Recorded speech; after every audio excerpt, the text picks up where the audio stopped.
Voilà, nous rendons grâce au Père. Ta présence est effective en nous et au milieu de nous. Sans que nous le sentions, nous croyons simplement et nous avons l'assurance au nom de Jésus. Amen. Asseyez-vous dans sa présence.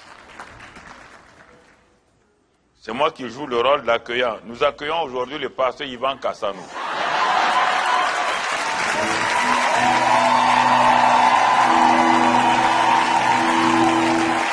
Alléluia.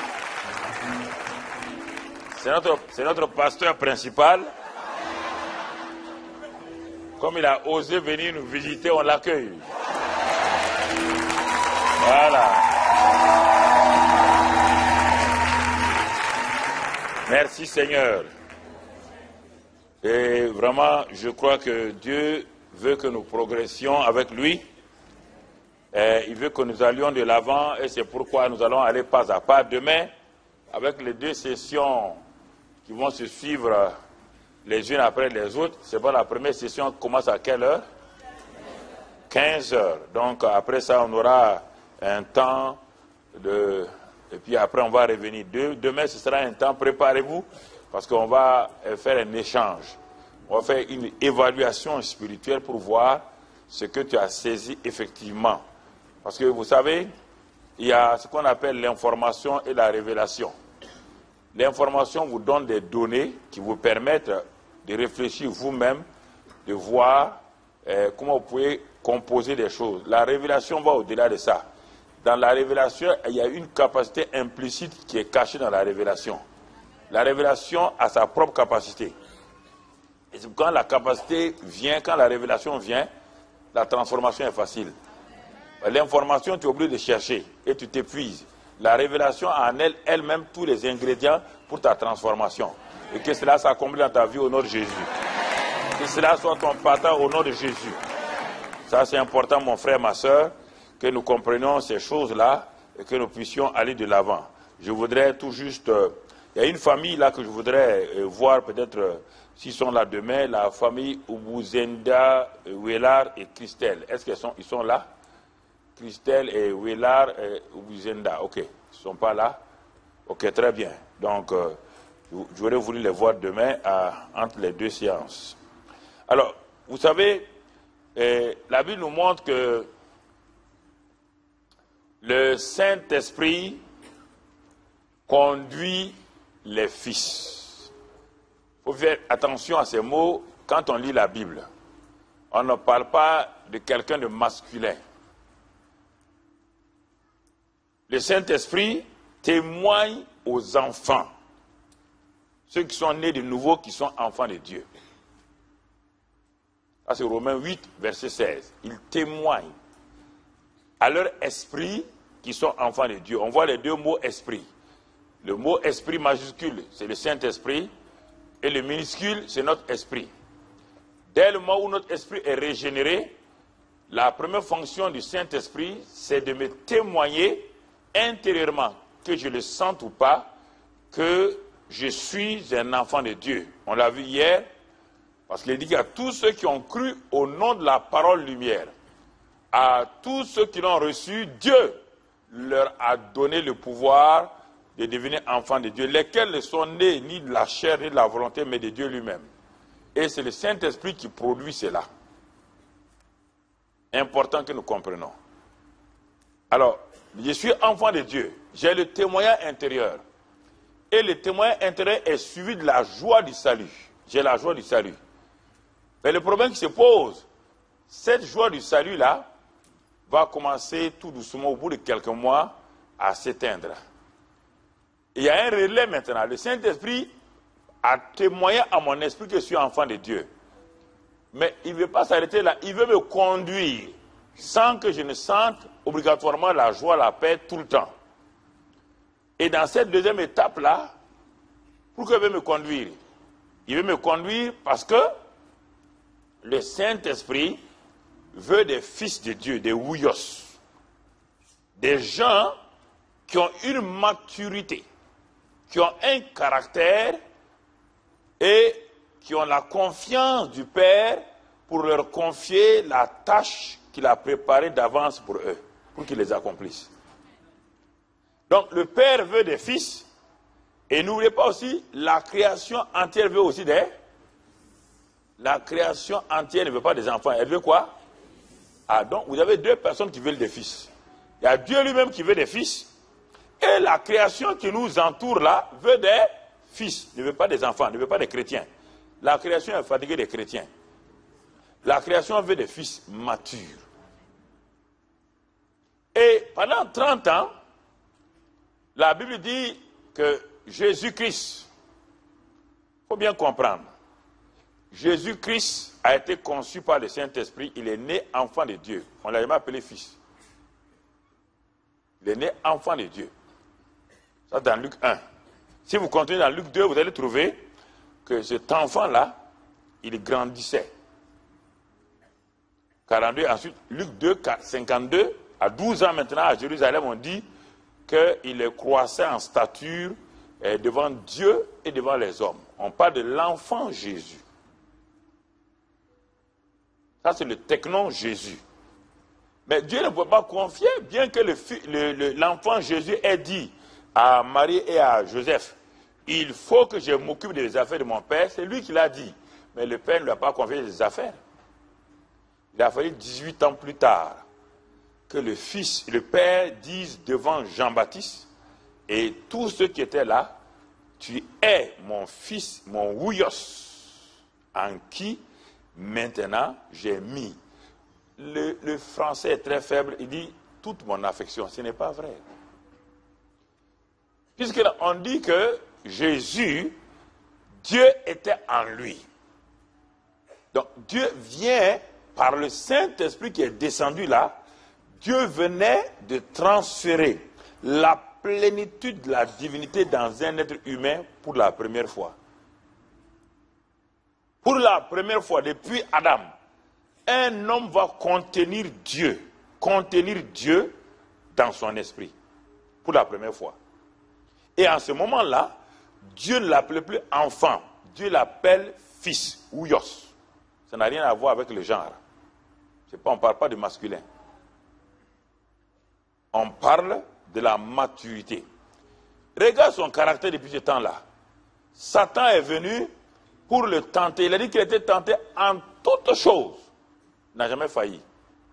Il a été tenté, non pas en tant qu'enfant, il a été tenté en tant que fils. Parce que les enfants, les petits-enfants sont préoccupés par leurs problèmes. C'est pourquoi dans 1 Jean, quand Jean a compris cela, il a divisé le monde chrétien en 3 groupes. Les petits-enfants, les jeunes gens et les pères. Et même là, quand nous citons 1 Jean 4,4, il ne parle pas des pères là-bas. Il dit, petits-enfants, ne criez point, n'ayez pas peur. Vos péchés sont pardonnés. Il faut que vous sachiez, petits-enfants, que celui qui est en vous là est plus grand que celui qui est au dehors. On ne parle pas aux jeunes gens. Les jeunes gens sont des vainqueurs. On dit, jeunes gens, vous avez vaincu le malin. Mais on dit aux jeunes gens, aux enfants, qui sont des gens qui sont enfants, qui ne sont pas encore fils, à eux, on leur dit, prenez conscience que celui qui est en vous est plus grand que celui qui est au dehors. Ça, c'est le verset des petits-enfants. Ce n'est pas le verset des jeunes gens ni des pères. 1 Jean 4,4. Lis-le bien. Même dans 1 Jean 2, 20 et 27, où on parle du Saint-Esprit, on dit encore, petits-enfants, le Saint-Esprit demeure en vous. Ça, c'est pas un verset pour un fils. Un fils n'a pas besoin de savoir ça. Un fils vit.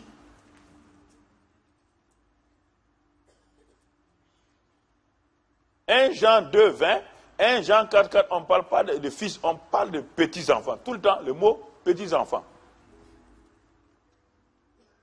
Lisez bien. Quand vous lisez ça, enroulez ça, tournez ça très bien. Sinon, vous allez faire des erreurs.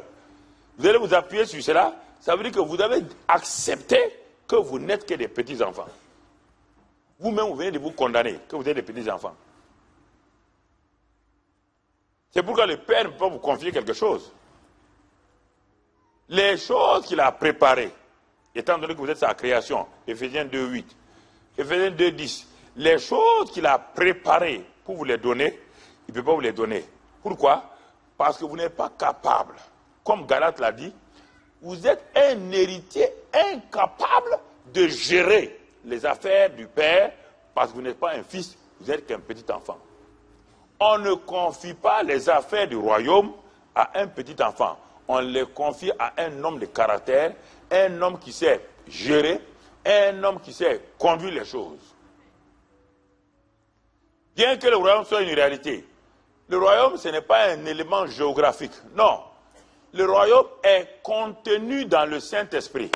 La Bible dit, si c'est par le doigt de Dieu que je chasse les démons, ça c'est dans Luc, dans l'autre passage, il dit, si c'est par le Saint-Esprit que je chasse les démons, le royaume est venu.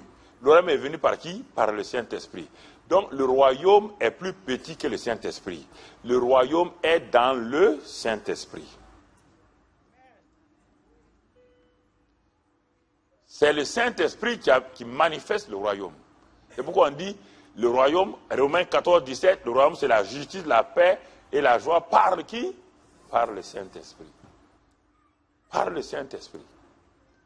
Alors, si je ne comprends pas ces choses, je mélange les choses qui sont pour les petits-enfants, les choses qui sont pour les fils et les choses qui sont pour les pères.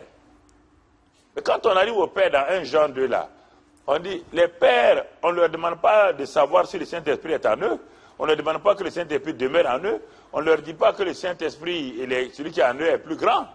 Les pères sont des plus que vainqueurs. Et ils opèrent déjà dans la victoire. Et ils ne cherchent pas la victoire. Ça, c'est la maturité définitive. Ils opèrent dans la victoire. Ils ne s'inquiètent pas si ça va, si ça ne va pas. Ils ne s'inquiètent pas de leur environnement. Ils savent que Jésus leur a déjà dit, il y aura des tribulations, il y aura toutes sortes d'attaques contre eux, mais ne vous troublez pas, j'ai vaincu et vous êtes plus que vainqueurs. C'est pourquoi étudier la Bible et au moment où vous l'ouvrez, vous demandez au Saint-Esprit de vous enseigner, c'est la prière qu'il faut tout le temps faire. Jésus vous a dit, quand il viendra, il vous enseignera. Il vous rappellera ce que j'ai dit. Il témoignera de moi. Le premier témoin de Jésus, c'est le Saint-Esprit. Et vous témoignerez. Il convaincra le monde. Il vous conduit dans la... Donc, chaque fois que vous ouvrez la Bible, s'il vous plaît, demandez au Saint-Esprit, ce livre-là, intellectuellement, je peux le comprendre, mais je n'ai pas la révélation. Je ne veux pas des informations seulement. Je veux des informations et des révélations. Et puisque vous honorez le Saint-Esprit en lui demandant de vous conduire, il va vous le faire.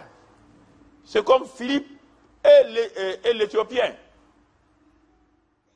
L'Éthiopien venait de sortir de Jérusalem. Il est parti pour adorer. Il était dans son char allant en Éthiopie. Le Saint-Esprit dit à Philippe, quand il est arrivé au désert, il dit, approche-toi de ce char. Il s'est approché. Il a entendu l'Éthiopien qui lisait Ésaïe 53. Et Philippe lui demande, est-ce qu'il comprend ce qu'il lit? Il dit, comment pourrais-je comprendre si quelqu'un ne me l'indique? On parlait d'un agneau, qui allait prendre des souffrances, qui est mort, qui a pris les péchés. Il lit. Intellectuellement, il comprend les verbes, mais il ne sait pas de qui il s'agit. Donc, Philippe a joué le rôle du Saint-Esprit en tant qu'un être humain pour enseigner. Mais quand il a fini de passer de l'information à la révélation, regardez la réaction de l'Éthiopien. Il est passé de l'information à la révélation. Automatiquement, ils arrivent, il y a tout juste un étang d'eau là. L'Éthiopien dit à Philippe, voici de l'eau, qu'est-ce qui m'empêche d'être baptisé? Regardez, on n'a pas besoin. Dès que vous passez de l'information à la révélation, à l'intérieur, le Saint-Esprit vous amène à poser des actes bien précis. Puisque c'est un enseignant, il est là en vous, il vous convainc, il vous dit maintenant, le temps est venu. Donc c'est pourquoi le thème que le pasteur a choisi cette année pour vous conduire, il faut aller pas à pas, il faut aller, c'est un thème de révélation. Mais il n'y a pas de révélation si vous n'avez pas l'information. Si vous refusez la Bible, le logos information, vous n'aurez pas la révélation. Même Jésus, quand il dit « mes paroles sont esprit et vie », il les tire de quoi? Du logos d'abord. il cite les passages bibliques devant les pharisiens qui connaissaient ça. Les scribes connaissaient tous les versets que Jésus citait, mais ils ne l'ont jamais compris. Mais Jésus dit, moi, mes paroles sont esprit et vie. C'est pourquoi la foule était étonnée. Il dit, mais il n'enseigne pas comme nos scribes. Mais il fait toutes choses à merveille. Son enseignement bouleverse les gens. Pourquoi? Il avait les mêmes versets que les scribes et les pharisiens. Il disait les mêmes vérités. Il n'y a pas deux vérités. Jésus n'a pas dit autre chose. Mais quand lui parlait, quelque chose se passait. Il y a comme une fleur qui s'ouvrait devant eux, alors que les pharisiens, là, la fleur était fermée encore. Mais quand Jésus parlait, la fleur s'ouvrait et la révélation venait. Jamais on n'a entendu une telle pareille. Et on a envoyé des gens pour aller arrêter, des gardes, pour aller arrêter Jésus. Quand ils sont arrivés en colère, ils se sont arrêtés pour écouter, ils ont baissé la garde, ils ont mis les épées dans les fourreaux. Ils ont des gardes à vous, puis ils ont fait demi-tour. On dit, ouais, Jésus, il dit, jamais un homme n'a parlé comme ça. Il ne faut pas nous fatiguer. Jamais un homme n'a parlé comme ça. Laissez-nous tranquilles. On dit, mais vous êtes des ignares. Il dit, non, non, on n'est pas ignares. Ce qu'il a dit là, c'est ce que vous devez nous dire. L'information est bien, mais la révélation est mieux. Puisqu'il dit là, la révélation de tes paroles est claire. Elle donne l'intelligence au simple. 119, 130. Psaume 119, verset 130. Alors, quand vous commencez à lire la Bible, demandez au Saint-Esprit de vous révéler. C'est pourquoi parfois, dans ma chambre, je crie tout seul. Quand la révélation vient, c'est comme un choc.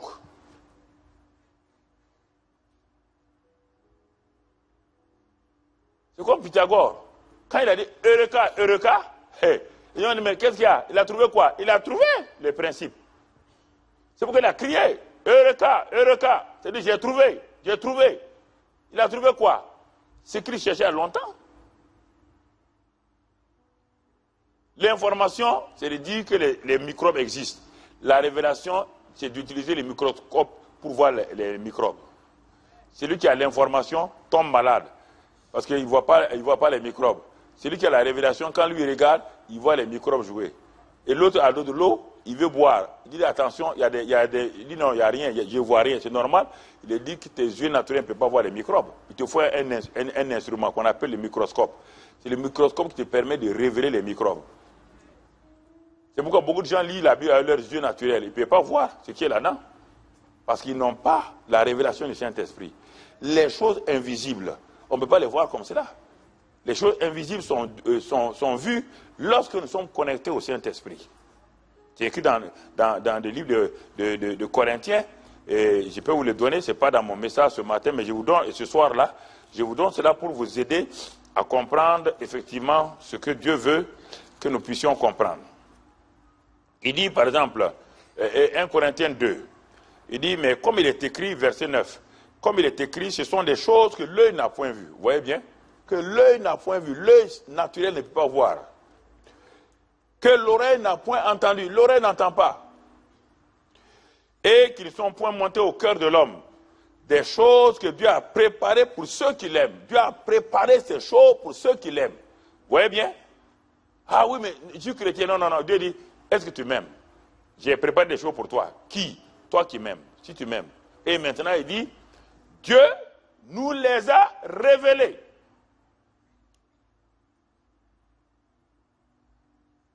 Premièrement, il faut aimer Dieu. Dieu révèle les choses à ceux qui l'aiment, pas à tout le monde. C'est pourquoi il dit que ce sont ceux qui sont fils qui sont conduits. Il ne conduit pas tous les chrétiens. Dieu ne conduit pas tous les chrétiens. Il conduit les fils, les disciplinés, les matures.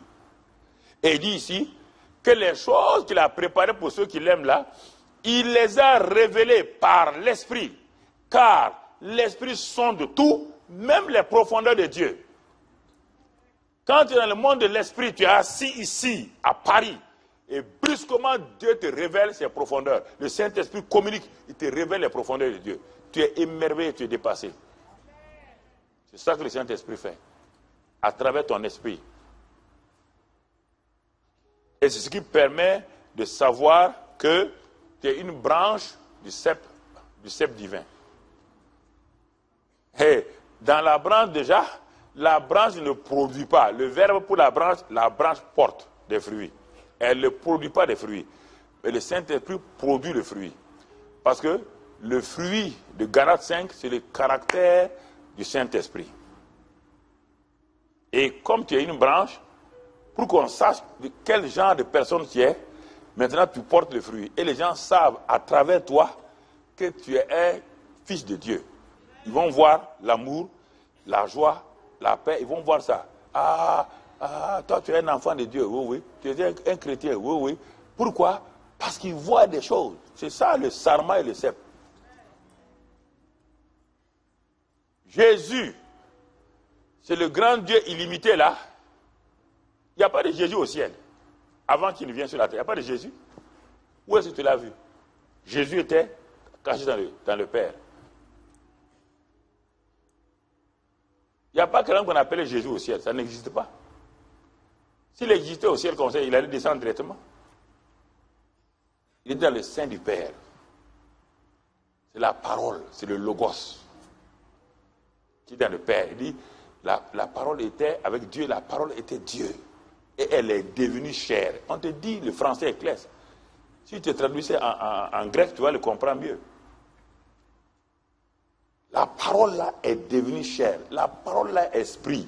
Maintenant, elle a pris un corps de chair. Donc, le Dieu illimité, le Dieu omniprésent, omnipotent, omniscient, est venu se tabernacler dans un homme, venu se limiter dans un homme de chair. C'est ça Jésus, c'est lui qu'on appelle Jésus. C'est pourquoi il a été obligé d'aller de lieu en lieu pour faire du bien. Mais en ce temps, Papa bon Dieu était assis au ciel. Pour faire la terre, il n'a pas bougé. Il a parlé et la terre a été créée. Il a parlé, les choses sont venues. Papa bon Dieu ne bougea jamais de son trône. Il a assis son trône. Il a envoyé. Donc Jésus, c'est Dieu illimité, incarné. Maintenant, le jour de la Pentecôte, Pierre s'arrête. Il dit, c'est Jésus que vous avez connu, la limité là. Les gens disent oui. Il est devenu maintenant Seigneur et Christ. Ah, ça veut dire quoi? C'est Jésus limité. Maintenant, il est devenu quoi? C'est Jésus limité, est devenu Christ. Ça veut dire quoi? Il est amplifié pour entrer dans sa dimension illimitée qu'il avait laissée. C'est pourquoi il dit que la gloire que j'avais auprès de toi, tu me la donnes dans Jean 17. La gloire que j'avais déjà au ciel. Maintenant, je suis venu. Je me suis limité. J'ai pris ta gloire, Père. Je l'ai mise à moi. Et les gens ont vu ta gloire. Il dit maintenant, je veux ma propre gloire. C'est pourquoi je parle de Jésus en Christ. Et quand il est monté comme Christ, mon frère, il a envoyé le Saint-Esprit. C'est l'amplitude du Saint-Esprit. Christ, c'est ça. Si tu ne comprends pas ça, tu vas te baser sur les dons spirituels. Les dons spirituels, ce n'est pas le Saint-Esprit. Tu peux avoir beaucoup de dons spirituels. C'est ça qui a trompé beaucoup de soi-grandisants hommes de Dieu. Ils ont eu des dons spirituels, mais une fin catastrophique. Certains ont fini comme des soulards, d'autres ont fini dans des scandales financiers terribles. Mais pourtant, quand ils faisaient la main comme ça, les paralytiques se levaient de leur fauteuil. J'ai des cassettes avec moi. Les AAA, les Jacques Koué, quand ils faisaient comme ça, les paralytiques sortaient. Ils sont morts, bizarrement. Moi, c'est ça qui m'a fracassé. Hein. Ça m'a fracassé. Il dit, ah bon? On peut mourir comme ça, là, bizarrement? Il dit, oui. Avec tous ces dons-là, oui. Il n'y a pas de caractère. Jacques Koué, lui, on a lu les fauteuils là. Et il est là, un jeune homme, même, il n'a même pas 30 ans. Quand il venait, mais quand il finit ses réunions à minuit, on ne peut plus le contrôler. Il rentre à l'hôtel là. Tout ce qui est comme nourriture là, les conseillers disent, un évangile ne ment pas, il dit, ils n'ont pas quitté. Est-ce qu'ils ont l'onction? Et puis il prend l'argent.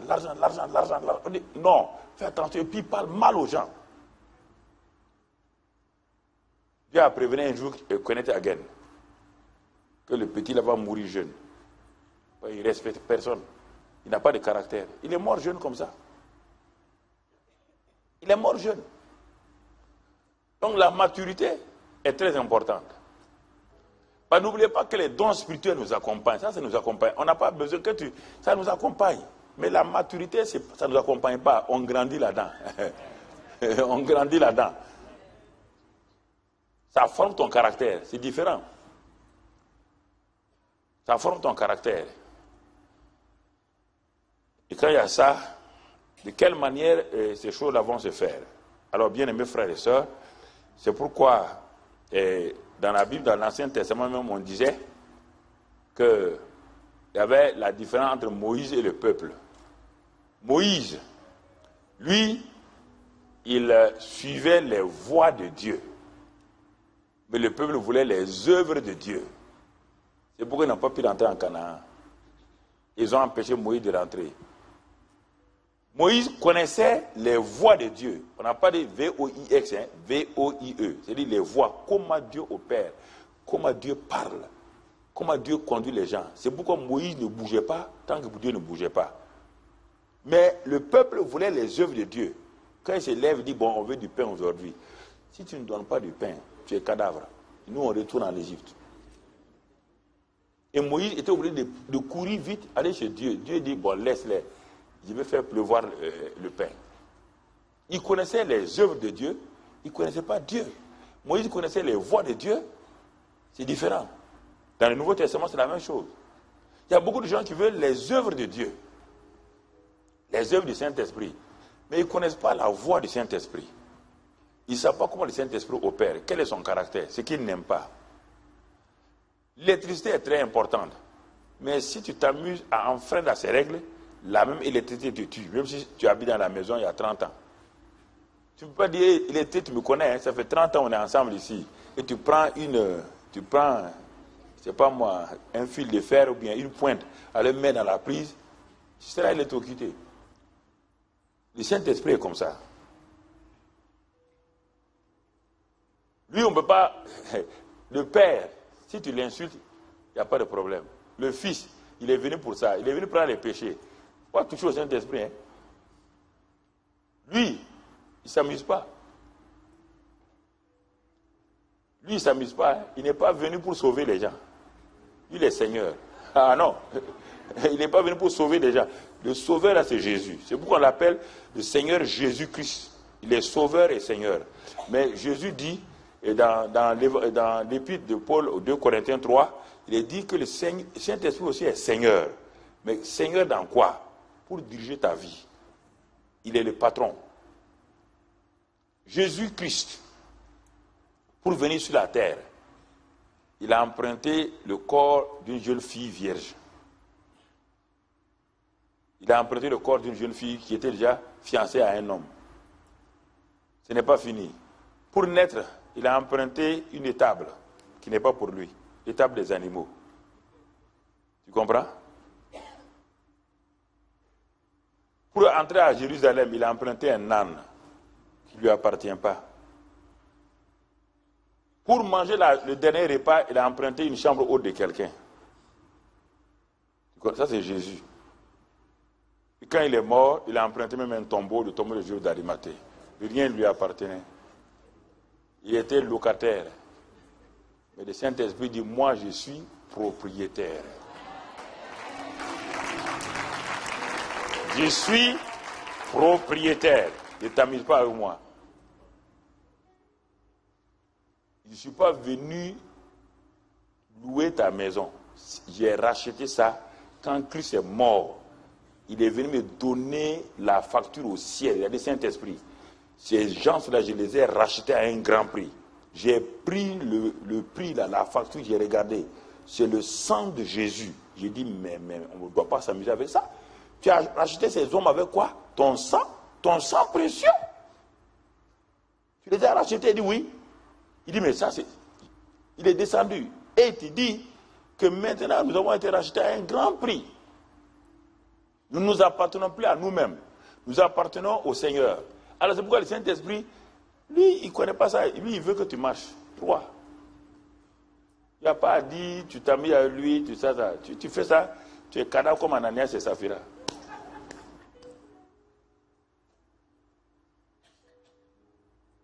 regarde 2 personnes en plein réveil, C'est de ce réveil qu'est sorti Barnabas. Il a vendu son terrain. Il n'était pas apôtre. Il a vendu son terrain. Dieu a catapulté sa destinée. Il est devenu le mentor de Saul de Tarse, de Paul. Ananias et Saphira ont vu ça. Mais ils n'ont pas laissé leur caractère. Ils ont voulu copier un geste de quelqu'un qui a vendu un terrain et que Dieu l'a promu. Ils sont allés vendre le terrain, mais leur caractère d'avare a dit, on ne peut pas tout donner. Pierre est trop, il est pauvre, un pauvre comme ça, on ne peut pas tout donner ça. Tu t'imagines 20 millions à Paul, à Pierre, il est trop pauvre. On va lui donner quand même peut-être 5 millions. Il est venu avec ça, il pose ça au pied de Pierre. Quand Pierre a vu ça, il tremblait. Le Saint-Esprit ne tremble pas. Hein. Il dit, ce gars-là, c'est fini pour lui. Brusquement, ses yeux s'ouvrent. Il voit Ananias et Saphira dans leur maison, assis dans leur maison, en train de parler, avec la somme dans leurs mains, en train de parler. On ne peut pas donner ça à Pierre. Il dit, ah, vous avez menti au Saint-Esprit, pas à moi. On ne ment pas au Saint-Esprit. Le Saint-Esprit est venu pour le caractère. Prenez ces choses-là au sérieux. Je sais. En 1996, quand l'onction est venue sur moi, je vous ai dit ça plusieurs fois. Et quand j'utilisais les mouchoirs, pour moi c'était... Ça c'est... Seigneur, maintenant je suis devenu quelqu'un. Hein? Comment? Quand il dit aux gens, venez là, approchez-vous, ils viennent à 3 mètres, il dit maintenant, halte, au nom de Jésus, ils s'arrêtent, ils sont comme paralysés, personne ne peut bouger. Et puis il tombe, pap. Il dit power. Et je prends le mouchoir, je fais comme ça, Il dit bon, vous, levez-vous. Je fais comme ça, le mouchoir. Je jette de la chair. Le pain qui vole là, les gens s'en vont, tous à terre. Il dit power. Le Saint-Esprit va me donner une fessée comme jamais. Un jour, j'étais à l'angle de... Je prêchais un soir, j'étais à l'angle de la chair, de l'estrade. J'étais à l'angle, je me rappelle très bien, à l'angle là. Et puis, l'onction était tellement puissante. J'ai dit, venez toucher mes habits. Venez toucher, vous allez voir. Et les gens venaient toucher, ils tombaient à terre, ils touchent, ils tombent. Ah. Je ne peux pas te dire ce que j'ai dit, il ne faut pas dire ça. J'ai parlé. Et quand j'ai parlé, je savais que je venais de toucher, d'offenser le Saint-Esprit. Tout de suite, je savais ça, que quelque chose m'attendait. Même pas une semaine. Je me lève le matin courbé en veille. Pleurésie. 3 litres d'eau dans mon poumon. Pleurésie. Les docteurs ont tout fait. 3 professeurs plus un docteur français, ils m'ont pris en charge. Ils ont dit, ils ne comprennent pas ce que vous avez. C'est comme la tuberculose, c'est comme le cancer, on a tout fait, cortisone, corticoïdes, tous les cortis. Ils ont enlevé l'eau, ils ont mis tout. Une semaine plus tard, c'est rempli. Il m'a dit, couche-toi. On va se parler.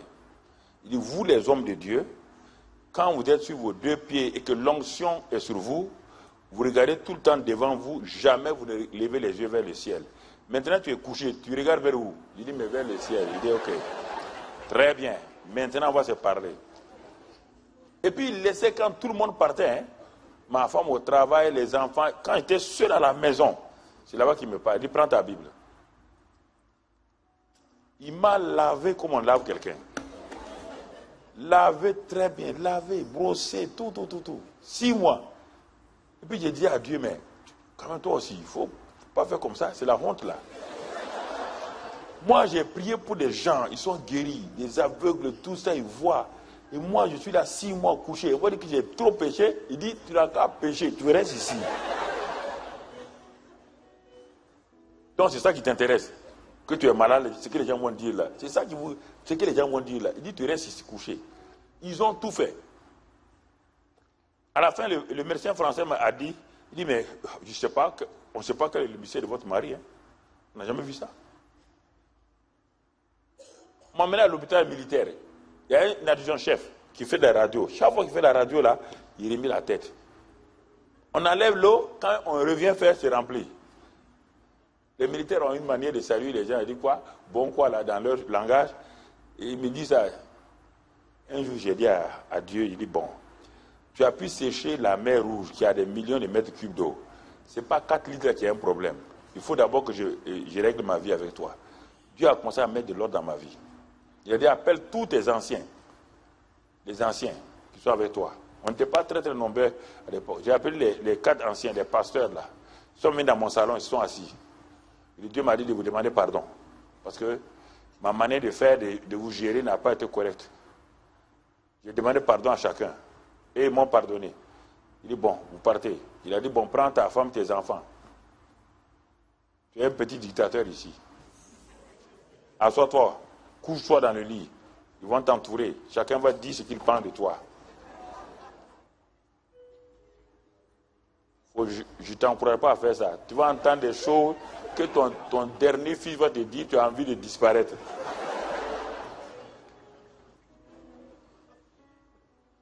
Le dernier a commencé, il dit, mais papa crie trop. Il dit, ah bon. Dieu dit, ferme la bouche. Dieu dit, tu ne parles pas, tu écoutes simplement. Tu parles trop. Ce qu'on n'a pas fait, c'est ce que tu dis qu'on a fait. Hey, tant.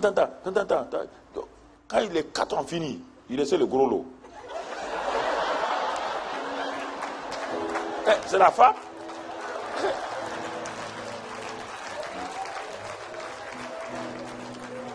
Quand elle m'a regardé, elle a dit non, bon vraiment, j'ai pitié de toi. Vaut mieux qu'on arrête. D'abord, je lui ai dit, est-ce que tu as quelque chose à dire? Pour que, après j'ai dit non, bon, c'est bon comme ça. Elle a dit non, tu as entendu. Quand on te parle, tu ne peux pas croire là, tu as vu. Quand je suis sorti de ça, plus jamais je ne recommencerai plus. Il ne faut pas faire ça, hein. C'est là que, non, je vous raconte, mais je n'ai pas de père spirituel, vous comprenez? À l'époque, on faisait la QF 5 ici, à Bordeaux, à Montpellier. On était avec beaucoup de pasteurs de France, de Belgique, d'Italie, de Canada. On était là, on allait. C'était l'onction.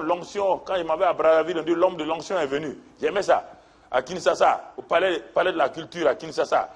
Quand je m'en vais, on est des Américains, tout le monde. Et puis on nous a mis dans les grands hôtels. Quand les gens viennent, ah, l'homme de l'onction est là. Fou, tout le monde tombe. C'est là que Dieu m'a dit, tu seras appelé évangéliste. Je veux que tu enseignes mon peuple dans la francophonie. Il dit, aïe, Seigneur, l'enseignement, c'est pas fort. Mais donc je ne dois plus balancer les mains, faire. Il dit non, il dit l'enseignement, ça transforme les gens. Mais je dis, on ne voit pas, c'est pas spectaculaire, tu vois. Et puis quand tu enseignes, parfois, ils te regardent d'un air mauvais, là, ceux que tu enseignes, ils ne sont pas... Dieu m'a dit, tu ne sais pas enseigner, je te dis comment on enseigne. Je n'ai pas dit d'aller dire des versets aux gens. Je te dis, je vais te donner la révélation, et quand tu vas parler, regarde leur visage. Chaque fois, regarde leur visage, tu vas voir des transformations se passer. Bon, j'ai commencé. Effectivement, quand j'ai commencé en 98, donc j'ai fait 6 mois. 98, je commence, et il me dit de faire maintenant ce qu'on appelle le séminaire Arbre de vie, qu'on fait en janvier. Il dit appelle ça séminaire de vie, acte 20, Apocalypse 20 ou 21, il dit prendre là-bas et faire ça chaque année. Je vais t'enseigner quelque chose. Je vais te donner une nouvelle dimension. Quand j'ai commencé à enseigner, les gens disent, mais où le pasteur Karambira et ces enseignements-là? Moi, je ne savais pas. Donc c'est à partir de ce moment-là que j'ai commencé à enseigner par thème. Depuis l'année 2000. C'était l'année 2000, c'était notre année lumière. Isaïe 61, 2001, 2002. J'ai pris, chaque année, j'ai donné un nom. Dieu me dit, donne un nom à l'année. Ce que tu dis à l'année, l'année sera soumise à toi. Parce que quand tu as dit l'année lumière, il y aura la lumière partout. J'ai compris, j'ai vu ça. Chaque fois, l'année passée, on dit l'année de l'onction d'expansion. C'est un on dit Christ en nous, l'espérance de la gloire. Et c'est ça qu'on est en train de vivre. C'est ça qu'on est en train de vivre.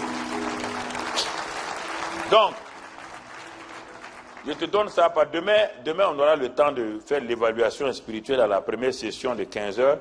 Et la deuxième session, on va aller un peu plus. Ça va t'aider beaucoup à progresser, à aller de l'avant. Ça va t'aider à comprendre des choses. Ça peut sembler être dur en apparence. Mais il vaut mieux un père qui est ferme et dur qu'un père yo-yo. Un père yo-yo te crée un problème. J'ai lu l'histoire dans le livre de Billy Graham quand j'étais jeune converti.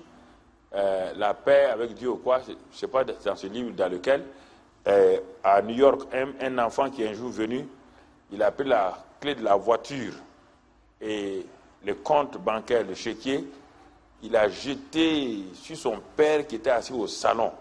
Il dit, je quitte la maison, je ne veux plus de voiture, ni de compte en banque, je vais apprendre à vivre. Tu ne m'as jamais appris à vivre, papa. Tout ce que je veux, tu me donnes. Et quand je suis parmi mes amis dans les quartiers, je ne sais rien faire. Ils se moquent de moi. Je n'ai pas de vie, je n'ai pas de maturité, je n'ai aucun caractère. Comme tu ne l'as pas fait, le père dit non, mais je t'ai tout donné. Il dit, mais justement, c'est ce que l'erreur que tu as faite. Tu as tout donné, mais tu ne m'as pas formé un caractère. C'est pourquoi tu as les dons spirituels, tu n'as pas de caractère. Et ça va te détruire. Il a jeté tout, il est parti. Quand j'ai lu ça, je ne comprenais pas la différence entre le caractère et les dons. J'étais appuyé sur les dons, mais ça m'a interpellé. Il dit, ah bon, un enfant multimilliardaire et héritier, il jette tout et il est parti apprendre avec ses amis. Comment on se bat, comment on se discipline, comment on grandit. Et c'est ainsi qu'il a grandi. Son caractère a été formé. Ah, ça m'a beaucoup interpellé quand je démarrais la vie chrétienne. Ça m'a beaucoup interpellé et je crois que ça m'a sauvé un peu. Donc dans le domaine naturel, les choses qu'on vous offre sont disponibles et visibles. Par exemple, si on prend dans Éphésiens 1, verset 3, Éphésiens 1, verset 3, il dit, béni soit Dieu, le Père, notre Seigneur Jésus-Christ, qui nous a bénis de toutes sortes de bénédictions spirituelles dans les lieux célestes en Christ. Donc vous voyez le mot. Dans les épîtres, vous ne verrez jamais, quand vous voyez le mot Jésus, c'est Jésus-Christ. Dans les épîtres, c'est Christ. Dans les évangiles, c'est Jésus. Par les 4 évangiles, c'est la vie de Jésus-Christ de Nazareth. Dans les épîtres, c'est Christ. L'Église et le Christ est exalté, glorifié par le Saint-Esprit, qui conduit l'Église sans qu'on le voie physiquement. Dans les 4 évangiles, c'est Jésus qu'on voit physiquement. Donc, les Jésus que tu vois physiquement là, si tu veux apprendre sa vie, lis les 4 évangiles. Mais si tu veux progresser dans la vie, grandir, lis les épîtres. C'est les épîtres qui te donnent le caractère que tu dois avoir. Alors, si tu vas dans l'Ancien Testament et les 4 évangiles, tu n'auras jamais de caractère. Il n'y a pas de caractère là-bas, il n'y a pas de fruit de l'esprit, il n'y a rien dans les évangiles. Tu as vu, Abraham a vendu sa femme 2 fois. Si tu vends ta femme aujourd'hui une demi-fois, tu as un problème déjà. Il y a plein de choses comme dans l'Ancien Testament. Dieu, il laissait faire parce qu'il n'y a pas de vie en eux. Pourquoi tu vas châtier quelqu'un qui n'a pas de vie en lui? Au temps d'Abraham, le péché ne t'est pas imputé. Le péché a commencé à être imputé lorsque la loi est venue.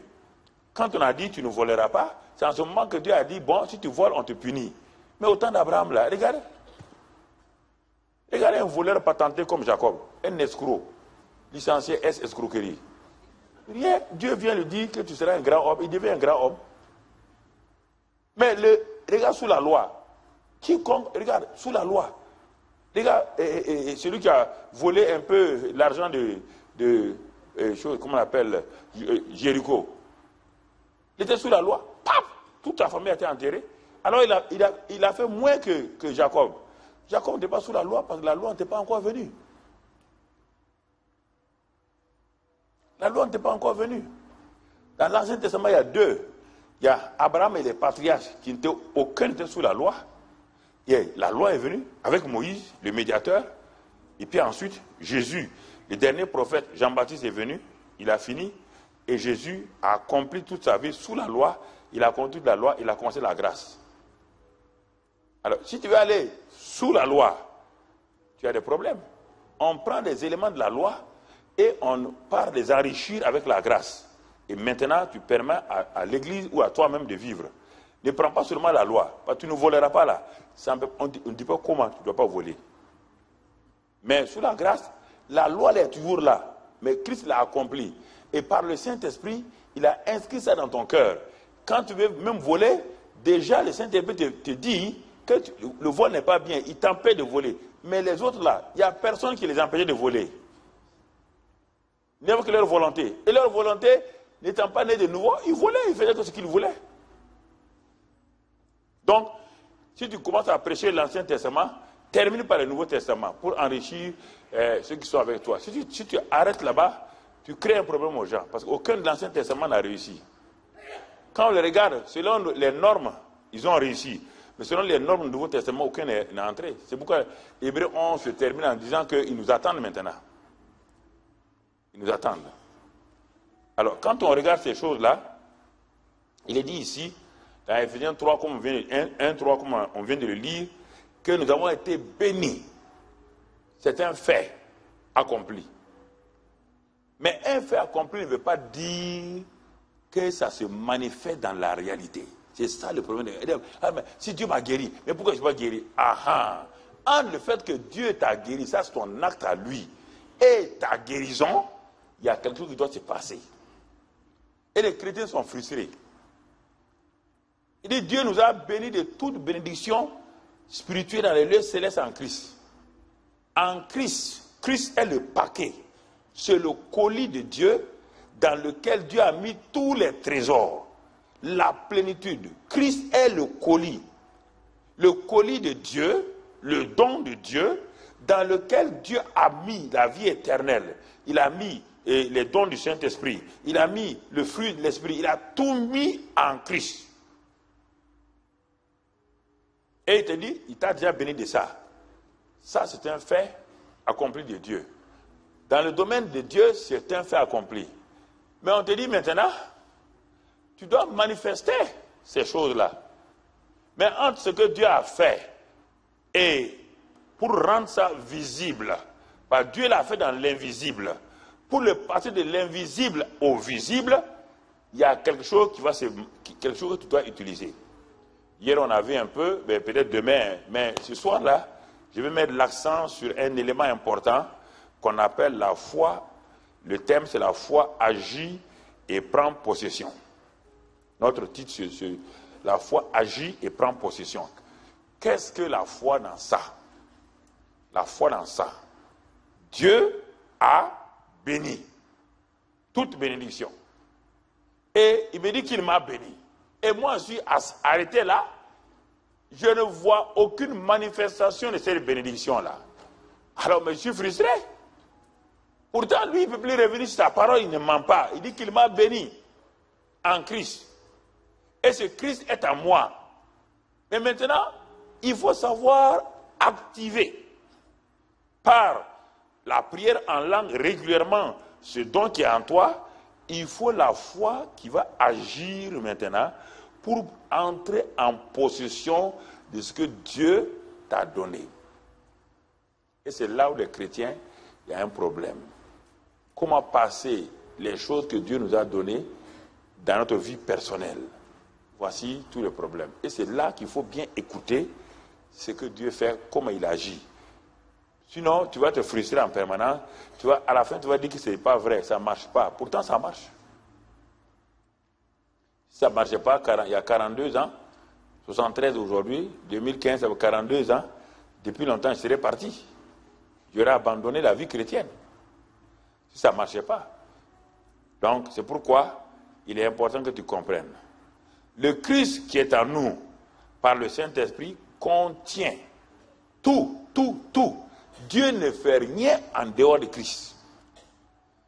Comme quand Jésus était sur la terre, il n'y avait pas le Saint-Esprit quelque part sur la terre en dehors de Jésus. Jésus était la seule personne en qui se trouvait le royaume et c'était le Saint-Esprit. Il n'y a pas le Saint-Esprit dans Jean-Baptiste comme personne. Il faut bien comprendre, quand on parle du Saint-Esprit, on parle de la personne du Saint-Esprit, pas les dons. Personne n'était né de nouveau. La tête de la nouvelle création s'appelle Jésus. C'est lui la tête de la nouvelle création. Et toute la plénitude de Dieu était en lui. Donc pour voir Dieu, pour voir le Saint-Esprit agir, il fallait aller tout le temps à Jésus. Mais aujourd'hui, Dieu a démultiplié, entre guillemets, le Saint-Esprit pour que quiconque sur la terre se convertit à Christ, reçoit le Seigneur, a le Saint-Esprit. Maintenant, le Saint-Esprit est venu en toi avec tout ce que Christ, Dieu a fait en Christ. Tout le paquet de Christ est déjà en toi. la guérison, la bonne santé, tout, la prospérité. Mon frère, toutes ces choses-là se trouvent en toi. Alors, que doit-on faire avec tout cela? Le naturel et le spirituel. Il faut tout le temps que tu comprennes le naturel, que Dieu est l'auteur du naturel, il est l'auteur du spirituel. Dans le naturel, que fait-on avec un paquet que quelqu'un dit qu'il a payé le prix et dans ce paquet-là, il vous a donné tout.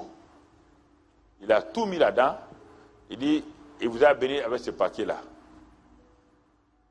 Il y a 3 choses que vous devez faire dans le naturel. Vous devez d'abord croire que cet homme-là, il est réel, il est vrai. Puisqu'il dit qu'il a, voici ce paquet-là, il a tout mis là-dedans, et c'est pour vous. C'est en votre nom. Si vous voulez regarder son visage, vous ne croirez jamais. Vous devez vous appuyer sur ce qu'il vous a dit. On n'a jamais dit à un monsieur qu'il est faux type en regardant son visage. Quand on dit que vous êtes faux type, c'est par rapport à vos paroles toujours. Parce que vous dites, on ne le voit jamais dans la réalité. Ce n'est pas en regardant le comportement de quelqu'un. La première chose, pour que la foi marche, ce que Dieu a dit, ça semble être irréel pour ton cerveau. Où est Dieu? Je ne le vois pas. Comment peut-il me dire qu'il m'a béni de toutes les bénédictions en Christ? Et c'est là où les gens passent le temps à raisonner. La raison ne comprend pas ça. La raison trouve que c'est inutile, ça n'a pas de sens. Ça n'a pas de sens. Il faut avoir confiance en celui qui t'a parlé. Quand tu as confiance, maintenant qu'est-ce que tu vas faire?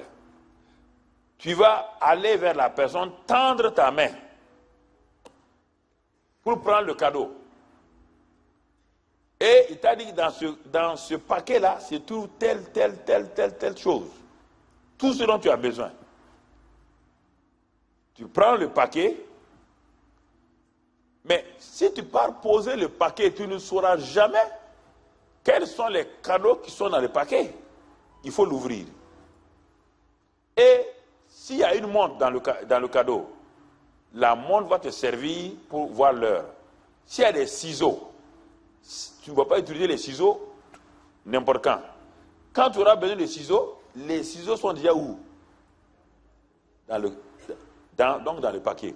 Donc Dieu, quand on dit que Dieu nous a bénis de toutes choses, on n'a pas dit que comme Dieu m'a béni là, non. Il y a des choses qui ne te serviront pas aujourd'hui, peut-être dans 20 ans. Mais comme ça est déjà là, et que tu as confiance en Dieu, dans 20 ans, quand la situation se passe, tu l'enlèves et tu l'utilises. Ne descendez pas Dieu au niveau des cadeaux d'anniversaire. Les choses que Dieu donne là, c'est des choses essentielles de la vie. Des choses essentielles de la vie. Alors, j'ai confiance en cet homme qui m'a dit que voici un cadeau qu'il a fait pour moi, il me bénit avec ce cadeau-là. Je vais vers lui, je tends ma main. La main est le moyen naturel par lequel je peux avoir accès au cadeau que l'autre m'a donné.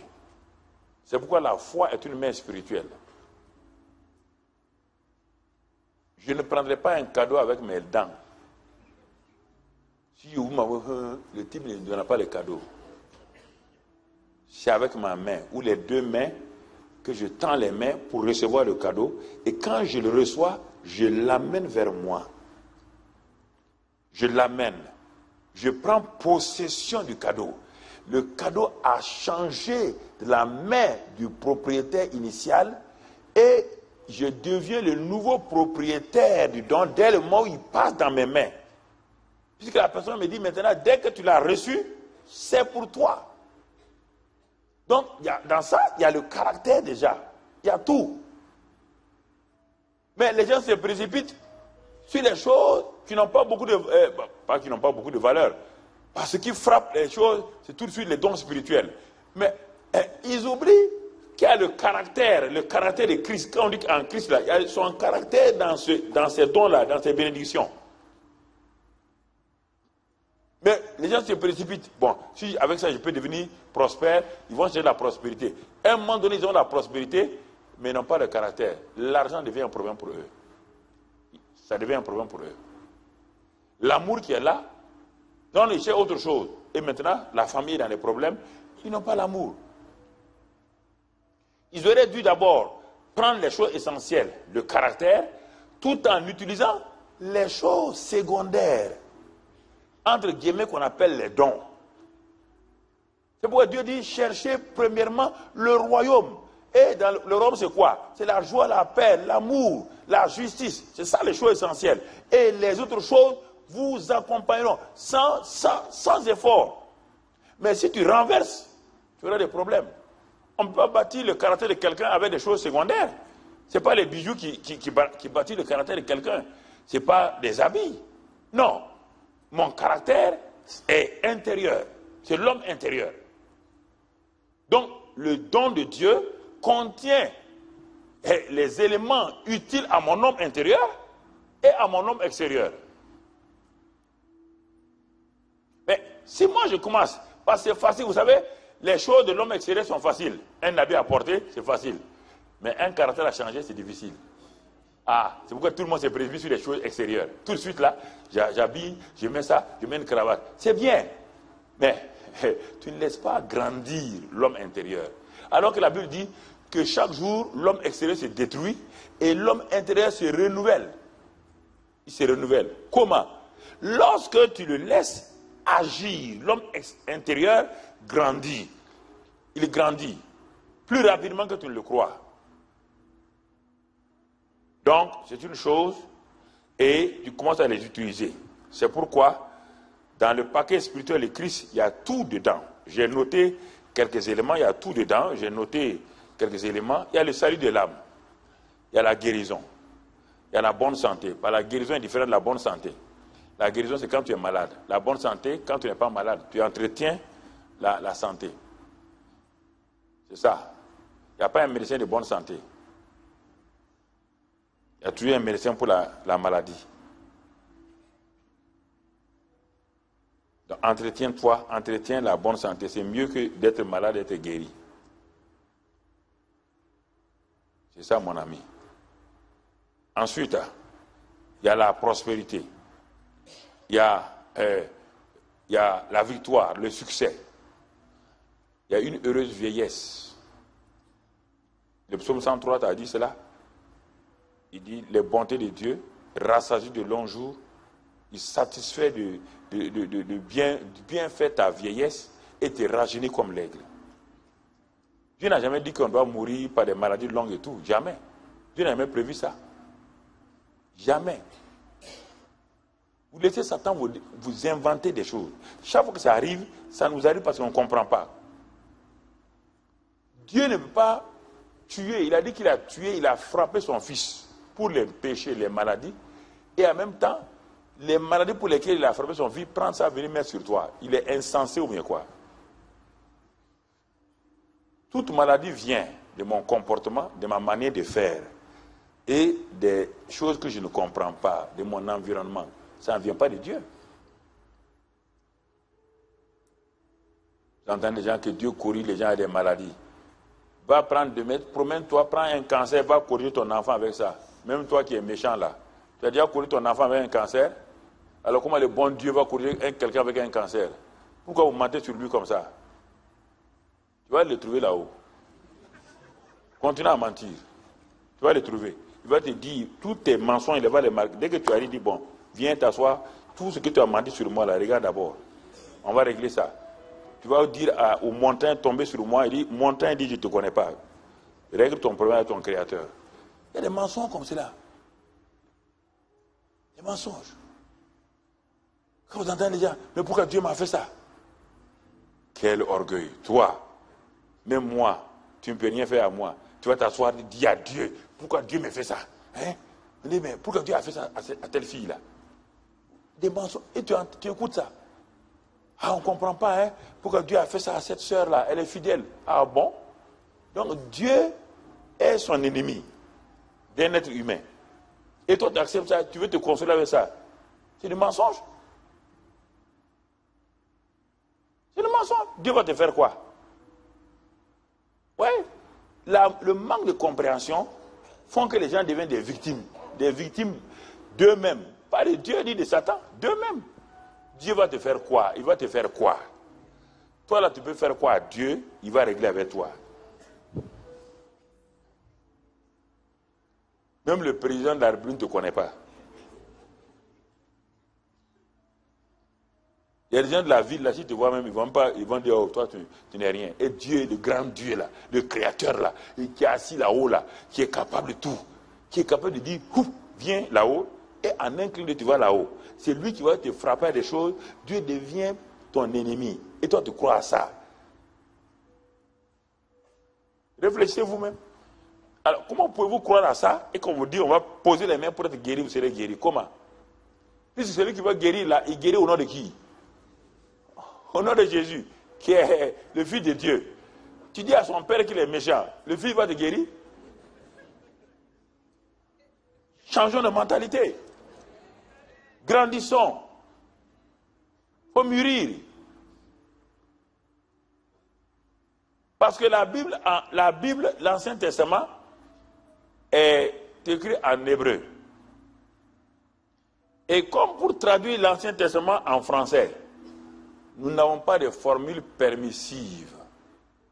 Alors nous disons tout le temps l'action.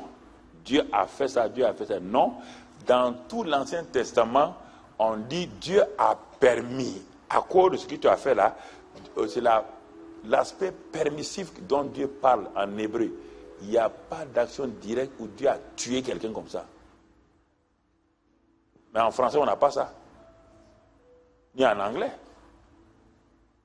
Alors quand tu lis la Bible, on dit, ah, Dieu a tué quelqu'un. Et en même temps, le même Dieu là, il tue les gens de l'Ancien Testament, brusquement, il s'arrête. Il dit maintenant, voilà, je vous envoie mon fils. Quel est ce Dieu là? Il est un schizophrène, non? Hein? Non, réfléchissez vous-même là. Pendant des milliers d'années, il tue les gens, il ouvre, et puis, non, on dit, il dit Akan ne prend pas. Akan a pris. Il dit, à cause de ce qu'Akan a fait, la volonté permissive de Dieu va lui créer des problèmes. La volonté permissive. Donc Dieu ne peut plus te protéger puisque tu es sorti du dessous du parapluie de Dieu. C'est ça la volonté permissive. Dieu a un parapluie sous lequel tu es. Le psaume 81, on dit quoi? C'est lui qui demeure sous quoi? Mais si tu ne demeures pas sous l'abri de mon parapluie, tu fais le jour, tu peux sortir. La pluie et la neige vont te battre. Ce n'est pas ma volonté parfaite, mais c'est ma volonté permissive parce que moi, je suis en train de marcher comme ça avec mon parapluie. Je t'ai appelé pour venir. Mais toi, tu as dit que tu veux être indépendant. Ce n'est pas moi qui t'ai tué.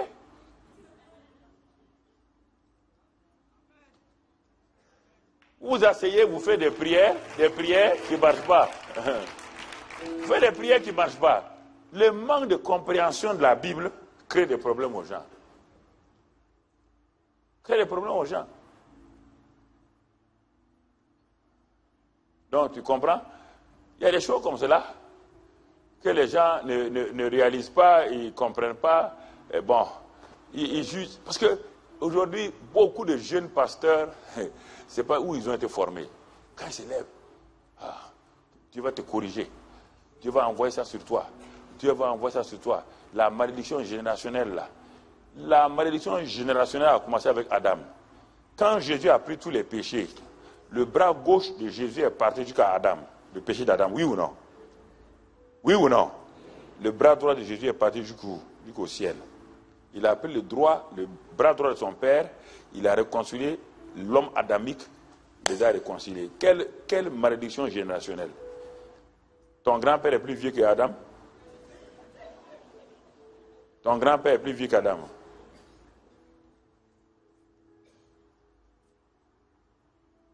Si Jésus n'a pas pris les péchés de la chute d'Adam là, donc ça veut dire que ça ne va pas. Il a pris tous ses péchés, il a pris les malédictions, il dit dans la Bible. On ne reste pas longtemps sur la parole, parce que des nouveaux livres sont sortis. Regarde, j'ai lu Pas, je n'ai pas lu, j'ai même pas osé les lire. Sur le truc de Paul, les chars de Paul là, quelqu'un a fait un livre de 300 pages, il dit c'est mensonge. J'ai dit, dans la librairie là, c'est du mensonge. Il y a un livre de 300 pages sur les chars de Paul, que Paul a eu une épine quelque part, et toi tu fais un livre de 300 pages, tu as eu les informations où? Des mensonges comme ça là. Quelqu'un qui a une épine dans le pied, toi tu fais un livre de 300 pages. L'épine là fait quoi? Enlève-la et puis jette-la.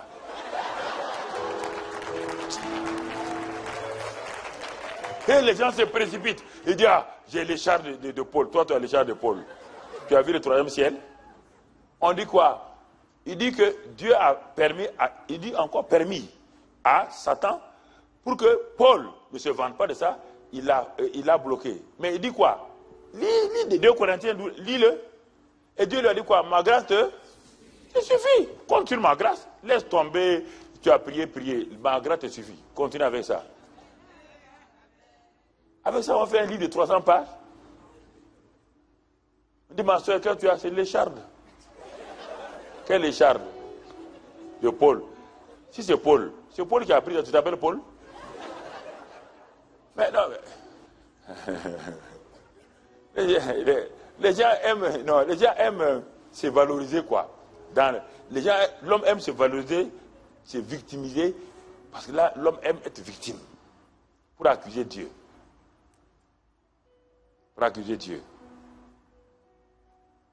Dieu dit à la femme, soumettez-vous. Toi, tu as grandi ici en France. Toi, tu es une Africaine, bon teint. Tu as grandi en France ici. Tout le temps, tu es en train de mettre dans le doigt ton doigt dans l'œil de ton mari. Que tu es master D, j'ai master D. Si tu fais, ici, si on est à égalité, hein, on fait comme ça. Entre toi et l'homme là qui souffre, un homme, il est libre, il sort, il va. Toi, tu peux sortir, faire ce que tu veux. Tu tombes dans la dépression. Sois intelligente. N'écoute pas les gens sans foi, sans loi là, qui disent que la femme est libre de faire ce qu'elle veut. Mais tu ne vois pas ta faiblesse, tu ne vois pas, c'est pas négatif. Tu ne vois pas ton intérieur, tu ne vois pas comment tu es sensible. Ce grand sauvage, là, le soir, il couche avec 5 filles. Toi, tu peux sortir coucher avec 5 garçons. Déjà, tu as honte de toi-même. Il couche avec 5 filles. Il vient coucher avec toi, 6e. Et puis, il est tranquille.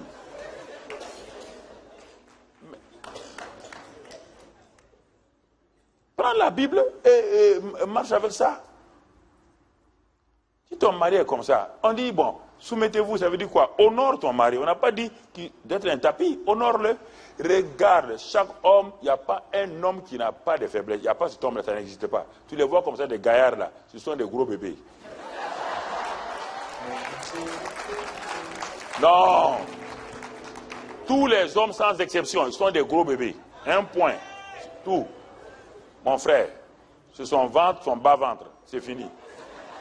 Si tu contrôles le ventre de ton mari, son bas-ventre, tu as eu ton mari. Chaque jour, il va sortir l'argent du porte-monnaie à te donner. Non, vous vous fatiguez. C'est facile de comprendre un homme, c'est fini. Le gars, il vient du travail, et il est fatigué, épuisé. Dès qu'il arrive sur le match, le gaz est fini. Il dit, toi, mais tu n'as qu'à finir. On ne dit pas à un mari quand le gaz est fini. Tu l'accueilles.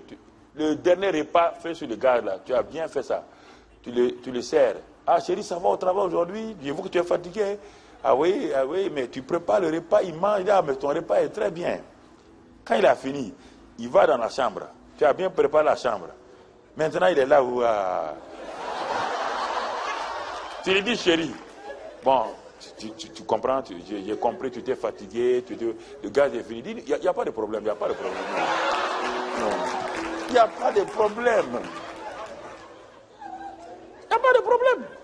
Non, tu veux jouer parce que tu as le diplôme. Tu as un diplôme, une fille. Tu vas te démonter. Regarde les dépressifs partout. Ce n'est pas les hommes, c'est les femmes. Tu vas te démonter. Pourquoi? Il y a des choses.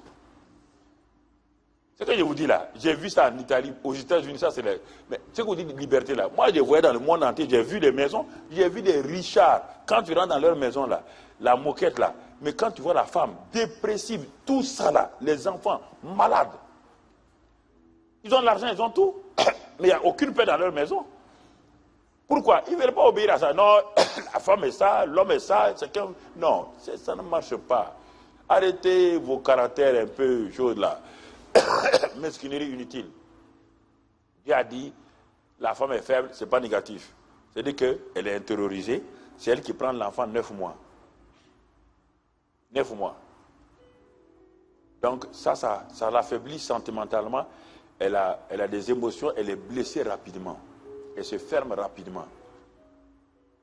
Donc c'est pour dire à l'homme, tu as déjà entendu, Dieu a dit qu'un homme, une femme aime son mari, il dit soumettez-vous, que l'homme aime sa femme. L'amour de la femme pour le mari, c'est la soumission. Soumission ne veut pas dire, soumission veut dire un mot, deux mots en un seul. Soumission. C'est-à-dire simplement, l'homme a une mission comme Adam, et Dieu lui a donné quelqu'un avec qui ils sont sous mission. Même quand tu vas en mission, dans ton service, il y a le chef de mission, toi tu es sous, il n'est pas là pour te commander, vous travaillez ensemble. C'est ça l'homme et la femme.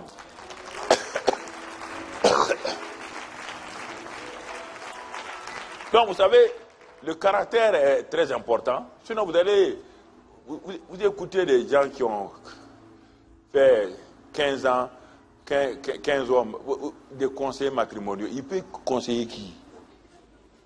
Conseiller qui? Vous croyez qu'on peut conseiller le mariage dans la psychologie? Vous croyez à ça? La psychologie peut conduire quelqu'un dans le mariage? Vous êtes assis face à face. Il a un caractère. Toi, tu dis un mot, lui, il dit un mot. Si vous ne comprenez pas, asseyez-vous, discutez ensemble. Regardez. On dit l'amour excuse tout. L'amour croit tout. L'amour supporte tout. Si tu refuses ça dans ton caractère, mais tu auras des problèmes. Il y a des gens qui n'aiment pas les autres. Ils se détruisent. Un homme qui n'aime pas quelqu'un ne peut pas être heureux. Pour toi-même, pas pour quelqu'un d'autre. Je refuse de me détruire. Je refuse de haïr quelqu'un. Je refuse de passer mon temps à critiquer quelqu'un. Ça ne sert à rien. J'ai mes défauts, il a ses défauts. Si je peux aller dans ses défauts, d'accord. Mais tout le temps, c'est critiquer, contrôler son mari. Non, ça ne sert à rien, mon ami. Tu es traumatisé, tu es fatigué, tu es à la fin. Voilà la dépression que tu as à ta porte maintenant. As-tu c'est le mari? Ce n'est pas le mari. Un homme qui est intérieurement équilibré, on va l'agresser comment? Son homme intérieur est fort. On va l'agresser comment? L'amour est là. Le pardon est là. Qui va l'agresser? Comment? Comment on va l'agresser? Il refuse le rejet. C'est ça le caractère. Il refuse le rejet. Personne ne te blesse. Tu es déjà blessé. C'est pourquoi, si c'est faux, j'ai de l'alcool ici tout de suite. L'alcool, tu viens avec ta peau.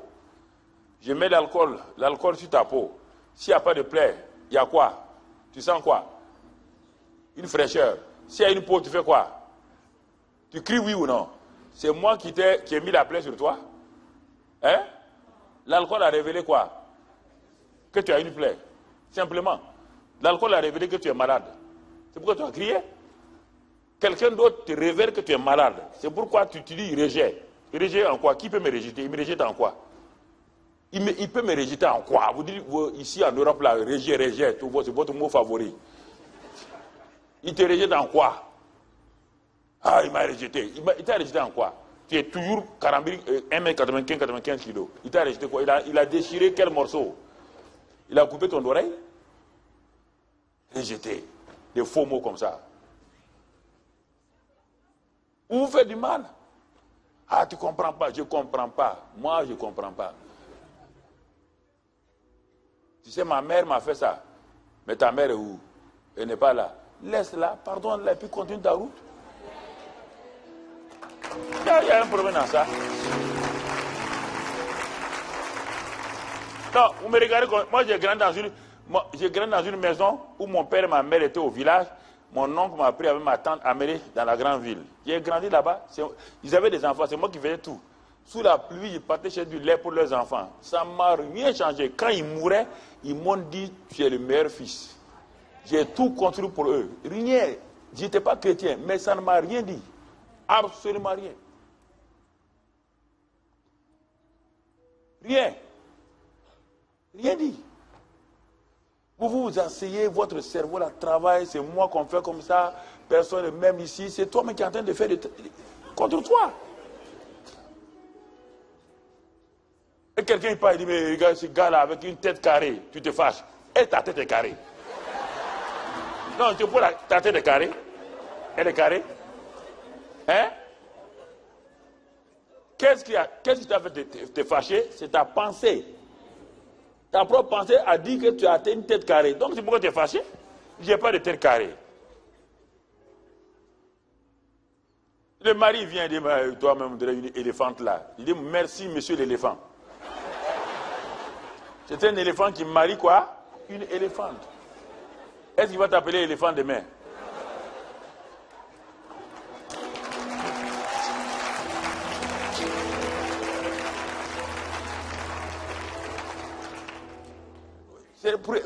Votre cerveau là va trop vite. C'est-à-dire que la mentalité n'a pas changé. L'homme intérieur n'est pas stable. Vous venez d'une réunion comme ça, où vous êtes content, vous arrivez à la maison, tout a bouleversé. Et toute la nuit, c'est bagarre. Et on ne comprend pas.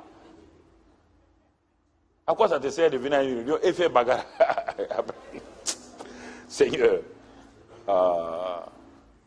Parce que le Saint-Esprit est venu en vous pour vous aider. Il sait bien. Il sait que tu as des défauts. Il sait que tu es faible. C'est pourquoi il vient pour formater ton caractère. Il vient Ce que je vous dis là, j'ai vécu tout ça. C'est pourquoi je vous en parle. Je sais de quoi il s'agit. Il n'y a pas d'homme parfait en naissant. Ça n'existe pas.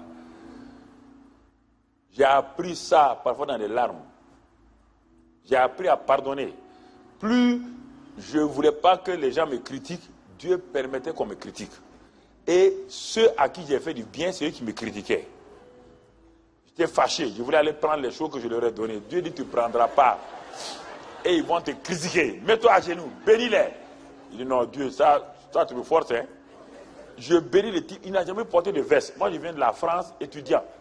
Ce pasteur évangélique n'a jamais eu de veste. Je lui donne ma veste. Et après demain, on vient me dire qu'il m'insulte en ville. Je m'avais pris ma veste. Dieu dit quoi? Tu vas aller prendre quoi? La veste. Il dit, mais, et ouvre dans Hébreu, dans Romain, j'ouvre. Il me dit, regarde, les passages là. L'amour fait quoi? L'amour couvre tous les péchés. Il dit, mais oui, mais ça quand même, ça c'est veste, hein, c'est pas. Dieu dit, mets-toi à genoux, bénis-les. Non seulement, c'est moi qui l'ai insulté. Je lui ai donné ma veste et c'est moi qui l'ai béni. Il dit, va voir dans Matthieu 5, 44. Qu'est-ce que j'ai dit? Que ceux qui te font du mal, de faire quoi? De prier pour eux. C'est ça l'amour. Il dit, ah bon? Ah, il dit, je n'ai pas compris. Donc ça veut dire que l'amour là, quand on te fait du mal, tu dois prier pour la personne. Il dit, oui, ceux qui te persécutent. Et ça m'a sauvé. J'ai commencé à prier pour les gens. Tout est parti. Tu comprends? Tout est parti. À l'université, tout le monde me connaissait. Tu vois ma taille là. Quand il rentre à l'Assemblée générale des étudiants, je m'assois, personne ne bouge. Tu fais le malin, mon ami. Je t'attrape.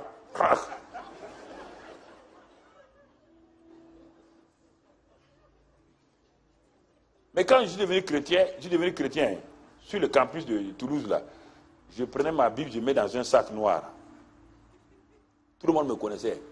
On dit, où tu vas où? Il dit, je m'en vais en ville. J'avais honte de dire qu'il m'en va à l'église. Parce que si j'ai dit ça, ils vont abuser de moi. Comme je les maltraitais, je les frappais, maintenant ils vont dire, tu es devenu chrétien, on peut te taper. Pendant 2 mois, je prends mon sac, un sac noir, là, je mets ma Bible. Et vers 18h, je m'en vais. Où vas-tu, Mamadou? Je m'en vais en ville. Je m'en vais en ville. Du coup, aujourd'hui, Dieu a dit, tu as honte de moi. Il dit, non, Seigneur, il faut comprendre. Je les ai fait souffrir. Maintenant, s'ils savent que je suis chrétien, ils vont étudier tous les verbes là contre moi. Un jour, Dieu m'a dit, enlève la Bible du chose. J'ai enlevé la Bible là pour traverser le campus là. Tous mes pieds faisaient comme ça. Je croyais que tout le monde me regardait. Mais c'est le diable qui nous dit ça, oui ou non? Mais quand je suis arrivé à l'église, j'étais en paix. Mais je dis, mais... Écoutez-moi, il y a des choses qu'on apprend. Je vous dis ces choses-là pour que vous compreniez. Donc, personne n'a commencé parfait. On a appris dans le caractère.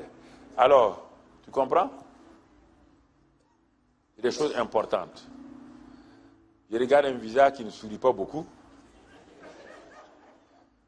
Il y a des gens qui sont constipés spirituellement, je ne sais pas.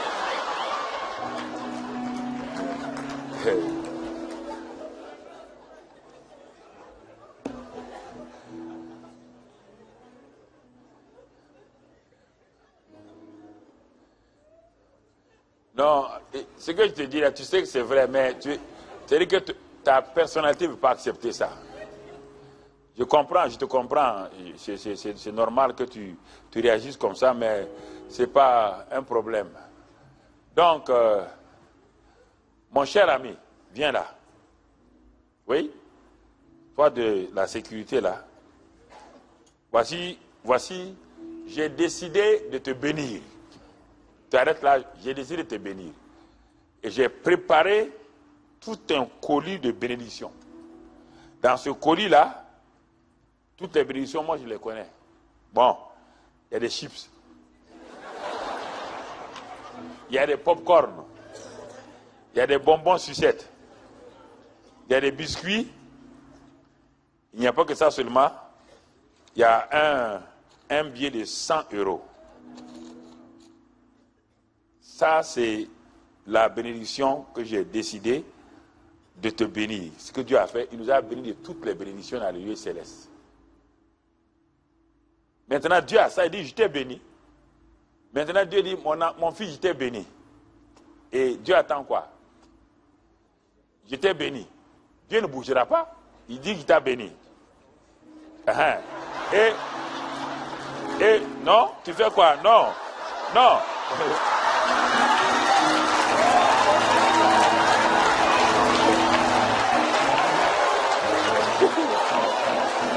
Non, vous riez. Et c'est ce que vous faites. Qu'est-ce qu'il a vu rapidement? Il aurait dû faire quoi? Voilà. Tu prends tout ça.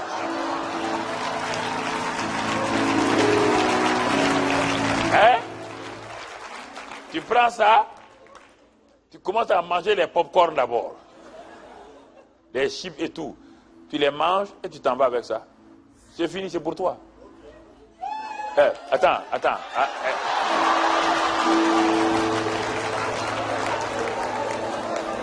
Mon gars, ne fais pas échouer ma leçon. Va t'asseoir, va avec ça. Va.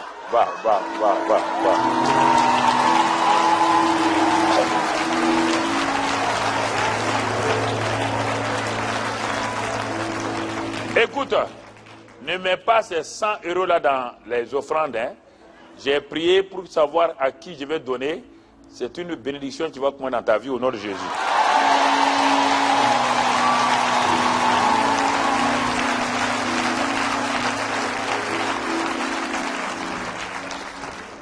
Alors, frères et sœurs, pour ne pas vous retenir, demain, on va, comme on a 2 sessions, on va voir plusieurs choses dans tout ce que ce soir je voulais vous montrer.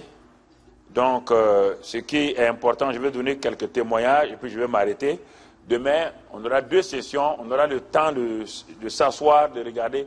Je vois que vous vous assimilez. C'est-à-dire que vous êtes des gens corrects, bien. Mais souvent, vous êtes trop pressés. Vous voulez avoir tout de suite. Non.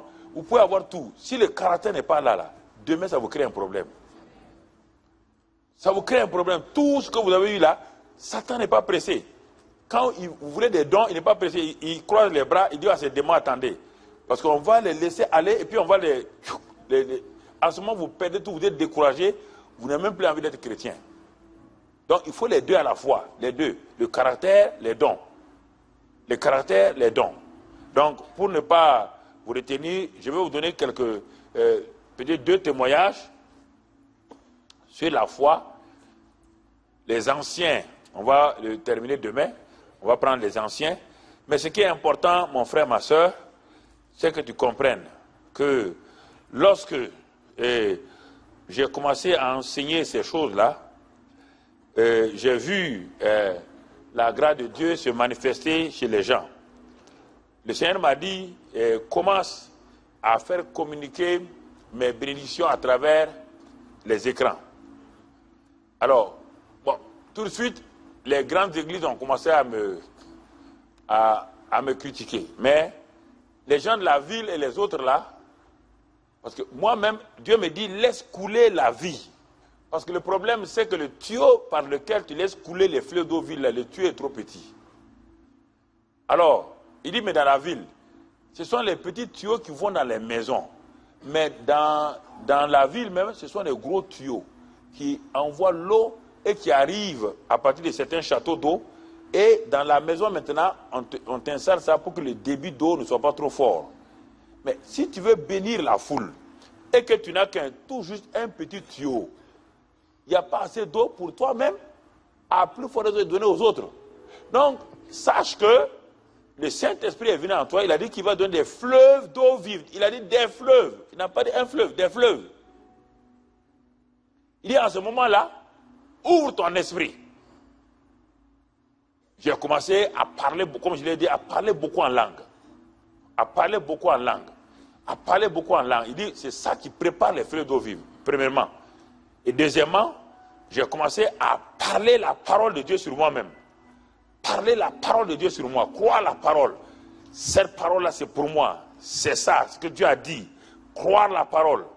Parler en langue. Croire la parole. Parler en langue. Croire la parole. Et quand j'ai commencé à faire cela, j'ai vu un phénomène qui commençait à se manifester, que j'avais vu il y a des années, que j'avais abandonné parce que, comme les gens critiquaient, bon, parfois on est influencé. J'ai vu la même chose se passer. Dieu me dit maintenant, agis. Il dit, mais je vais agir comment? Il dit, mais tu es en train de prêcher à la télévision? Oui. Les gens sont en train de suivre ça partout. Dis aux gens maintenant, tous ceux qui sont les regarde. Un jour j'étais là, il me dit, bon, voici cette femme, je vois 3 personnes dans leur maison. 2 messieurs, un monsieur et sa femme, et puis une autre dame. En Afrique, bon, qui avait attaché un pain tout juste là. Dieu me donne son nom, son prénom du moins. J'ai dit maintenant, je suis en train de prêcher, je vous vois assise là. Vous venez de vous lever, vous avez le pain tout juste, vous vous appelez une telle. Maintenant, vous avez telle maladie. Dieu guérit. Dès que l'émission est finie, le téléphone sonne. Un monsieur me dit, mais ce n'est pas possible. Vous ne nous connaissez pas, nous sommes des musulmans. Mais on regardait votre émission. Ce que vous avez dit textuellement, la femme, elle est tombée. Et quand elle s'est levée, toute la maladie a disparu. Dieu me dit, commence à tout, ouvrir ton esprit. Ne te laisse pas, ouvre ton esprit. C'est là que j'ai commencé à parler. J'ai parlé et tout de suite, des autres pays, de la Suisse, de partout, les gens ont commencé à m'envoyer des témoignages. Mais tu as dit telle chose, nous avons reçu telle chose, nous avons reçu des transformations, nous avons reçu des guérisons, nous avons reçu des délivrances. Alors, j'ai dit, mais Seigneur, mais c'est cela. Il me dit, mais non seulement quand tu parles en langue, ton esprit, ton homme intérieur s'édifie. Quand je dis que tu t'édifies, je ne parle pas de ton corps physique. Je parle de ton homme intérieur qui s'édifie, qui prend la dimension de Christ. Un. Et deuxièmement, quand tu parles maintenant, l'homme intérieur qui est édifié parle sur les situations et les choses s'accomplissent. Et en ce moment-là, tu vas voir autour de toi les choses commencer à changer. Et effectivement, les choses ont commencé à changer par des guérisons à travers la ville. On a commencé à recevoir des témoignages, des gens qui nous écrivaient de partout. Bon, je regardais des États-Unis, des cancers qui ont disparu instantanément. On était étonnés. Mais les gens, ils nous envoient ces témoignages-là. Et les dimanches au culte, on donne 2 ou 3 témoignages un peu pour fortifier les gens. Et ensuite, au séminaire, l'année passée, Dieu m'a dit, commence comme tu le faisais avant, utilise. Les gens croient que l'onction est partie. Les mouchoirs. J'ai commencé à prier sur les mouchoirs, à donner. Là aussi, on a vu des résultats. Et tout dernièrement, un de nos diacres a été évacué en Tunisie parce qu'ils ont découvert une tumeur dans son nez et puis ses 2 yeux, des cataractes. Quand ils sont arrivés là-bas, on l'a accueilli. Quand les docteurs tunisiens ont regardé, ils ont dit, mais il est parti. Quand il est venu dans mon bureau, j'ai prié pour lui. J'ai dit, bon, je prie maintenant, je commande à cette tumeur-là de partir. quand tu vas arriver, ils vont tout faire, ils ne verront pas la tumeur. Pour les yeux, ils vont t'opérer. Il n'est pas peur. Il est parti, effectivement, ils ont pris les examens, ils ont regardé, ils ont fait les examens, ils ont dit, mais ce n'est pas possible. Ils ont fait une biopsie, ils ont tout fait. Tout avait disparu dans le nez. Pour les yeux, maintenant, il fallait opérer. Ils ont opéré. Quand ils l'ont opéré, le docteur a découvert que c'est les nerfs là qui étaient atteints. Le monsieur ne voyait plus. Il est devenu aveugle et déprimé. Un de nos diacres. Bon, j'étais là, j'ai dit, Seigneur, je prie en langue, je prie en langue. Un soir, le Seigneur me dit à sa femme de rejoindre son mari. L'église paie le billet. Mais avant qu'elle aille, qu'elle vienne avec un mouchoir. Elle est venue avec le mouchoir.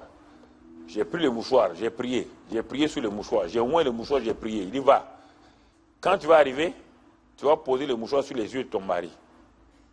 Et vous m'appelez, je vais prier. Le Dieu qui a fait le premier miracle, là, va faire le deuxième miracle. En ce temps, on prenait le monsieur par la main, on l'amenait. Et les docteurs lui ont dit, nulle part ailleurs on peut te soigner, parce que tout est mort. Tout. Il dit que tout est mort dans tes yeux. Sa femme est partie, et ils sont allés la préparer à l'hôpital, à l'aéroport. Le docteur, on a envoyé un docteur qui l'a préparé, vous savez, madame, bon, ça arrive à tout le monde, elle dit, non, quel est le Saint-Esprit vient en elle, elle n'a pas peur. Que Jésus fera le miracle. Le pasteur m'a déjà dit ça, Jésus fera le miracle. Le docteur tunisien l'a regardé, dit, oui, Inch'Allah, oui. Bon, ils sont allés, quand il a vu son mari, il dit, mais il ressemblait aux Somaliens délaissés de l'autre côté là, sa chevelure avait poussé. Il ne s'intéresse plus à lui-même. Il a perdu ses deux yeux. Ça ne l'intéresse pas. Il était maigre et tout. Et effectivement, ils ont téléphoné. Ils m'ont dit, ils sont là. Il dit, mets le mouchoir. Ils ont mis le mouchoir. On a prié. Il dit, ne t'inquiète pas. Dieu va agir. Dieu n'agit pas automatiquement. Ils ont dit, bon, ils vont opérer. Ils ont reculé l'opération. Ils ont reculé. Ils dit, ils vont opérer. Ils ont opéré.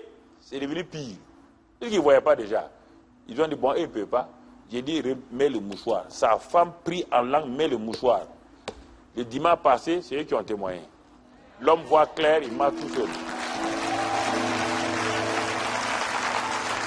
Et le médecin tunisien a dit, ça c'est Dieu, ça c'est un miracle. Il n'y a même pas, il y a rien. Parce que ce n'est pas nous qui t'avons soigné, c'est Dieu qui a fait cela. Donc, vous comprenez, frères et sœurs, il y a beaucoup de cas comme cela qui se passent. Pourquoi? Parce que Dieu a dit, élargis ton esprit. Tu ne peux pas l'élargir sauf en parlant en langue. Prie en langue longtemps quand tu es seul. Prie en langue, couché, dans le lit, partout. Prie en langue, prie en langue, prie en langue.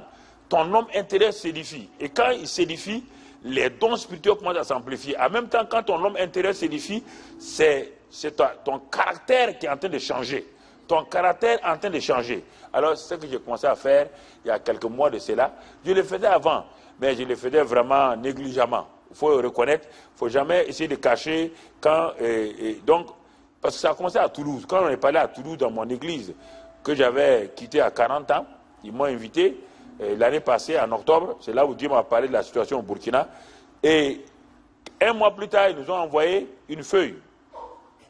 Il y avait plus de 40, 50 guérisons et miracles.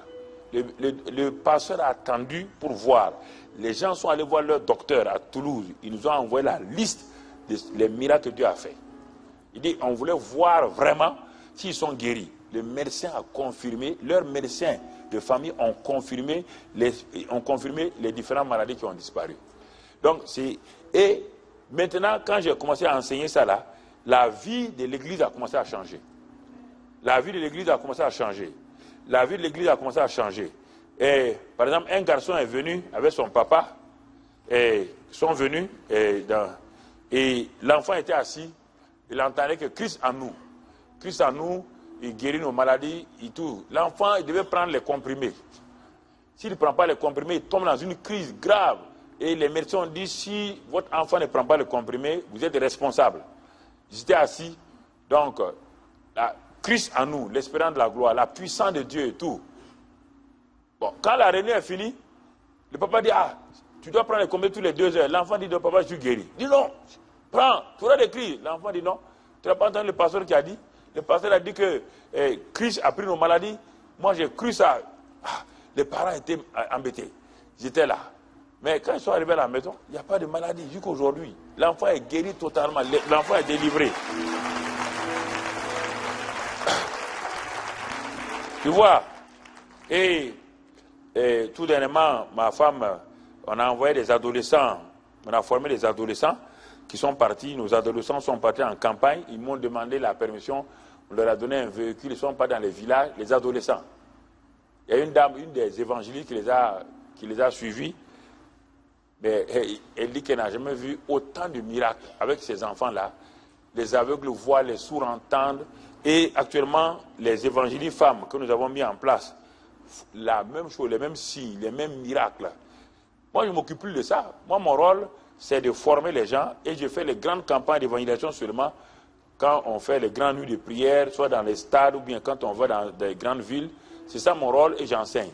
Maintenant, ce sont les adolescents, les femmes et ceux qui font le travail que je faisais à 15 ans, 20 ans. Ceux qui s'en vont faire les campagnes d'évangélisation, qui prient pour les malades, qui prient. Et pourquoi? Parce que je leur ai transmis, et surtout depuis qu'on a commencé à Christ en nous là, les gens ont commencé à savoir. Ce que je vous dis, Christ en vous, c'est une réalité. Acceptez ça par la foi.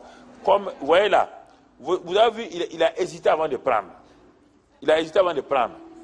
Parce qu'il ne croit pas que c'est pour lui. Il croit que c'est trop. Dieu ne fait rien trop pour nous. C'est l'amour qui donne.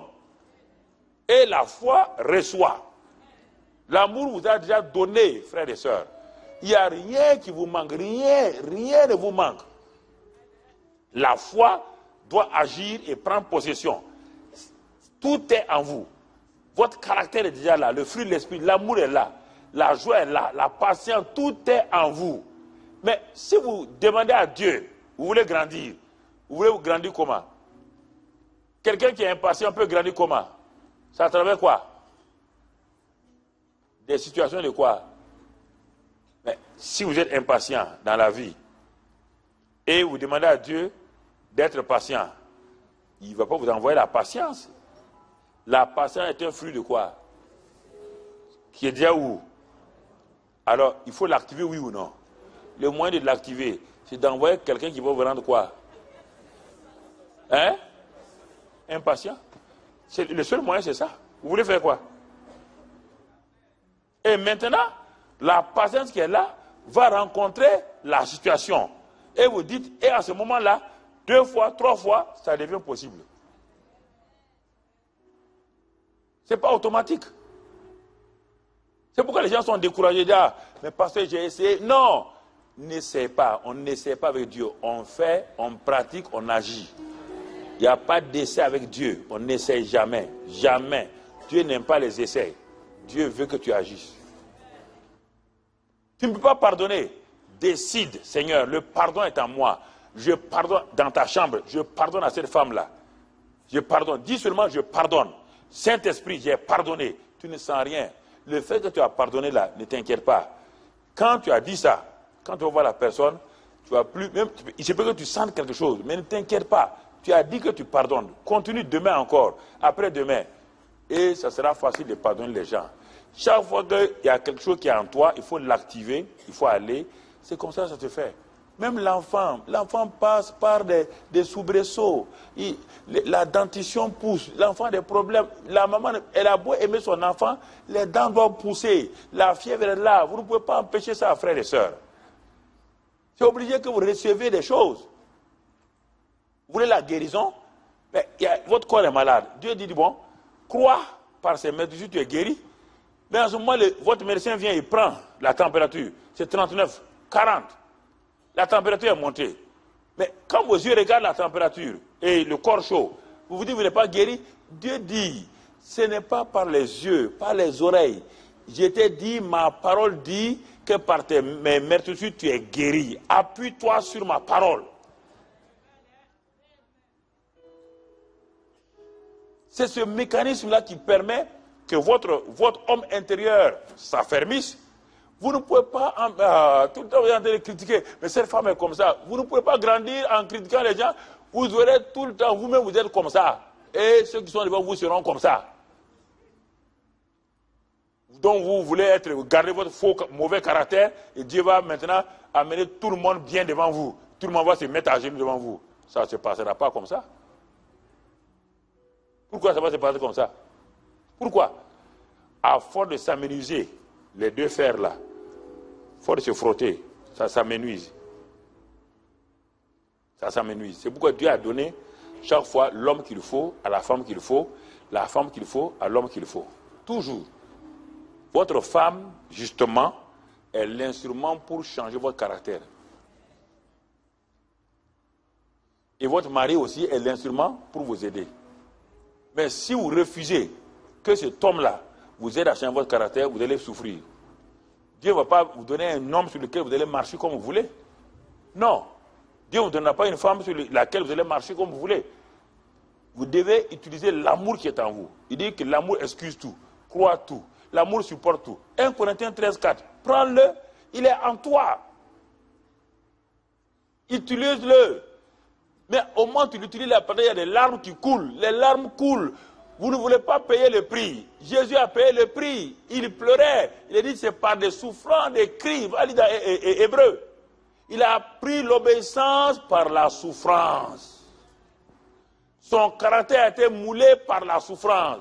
Pas les ministères. Quand Jésus partait, les miracles se passaient. Mais quand les gens disaient c'est un bâtard, aucun don ne peut changer ça. Toi, un homme saint, on te dit tu es bâtard. Tout de suite là, l'homme naturel, il était naturel aussi. Hein?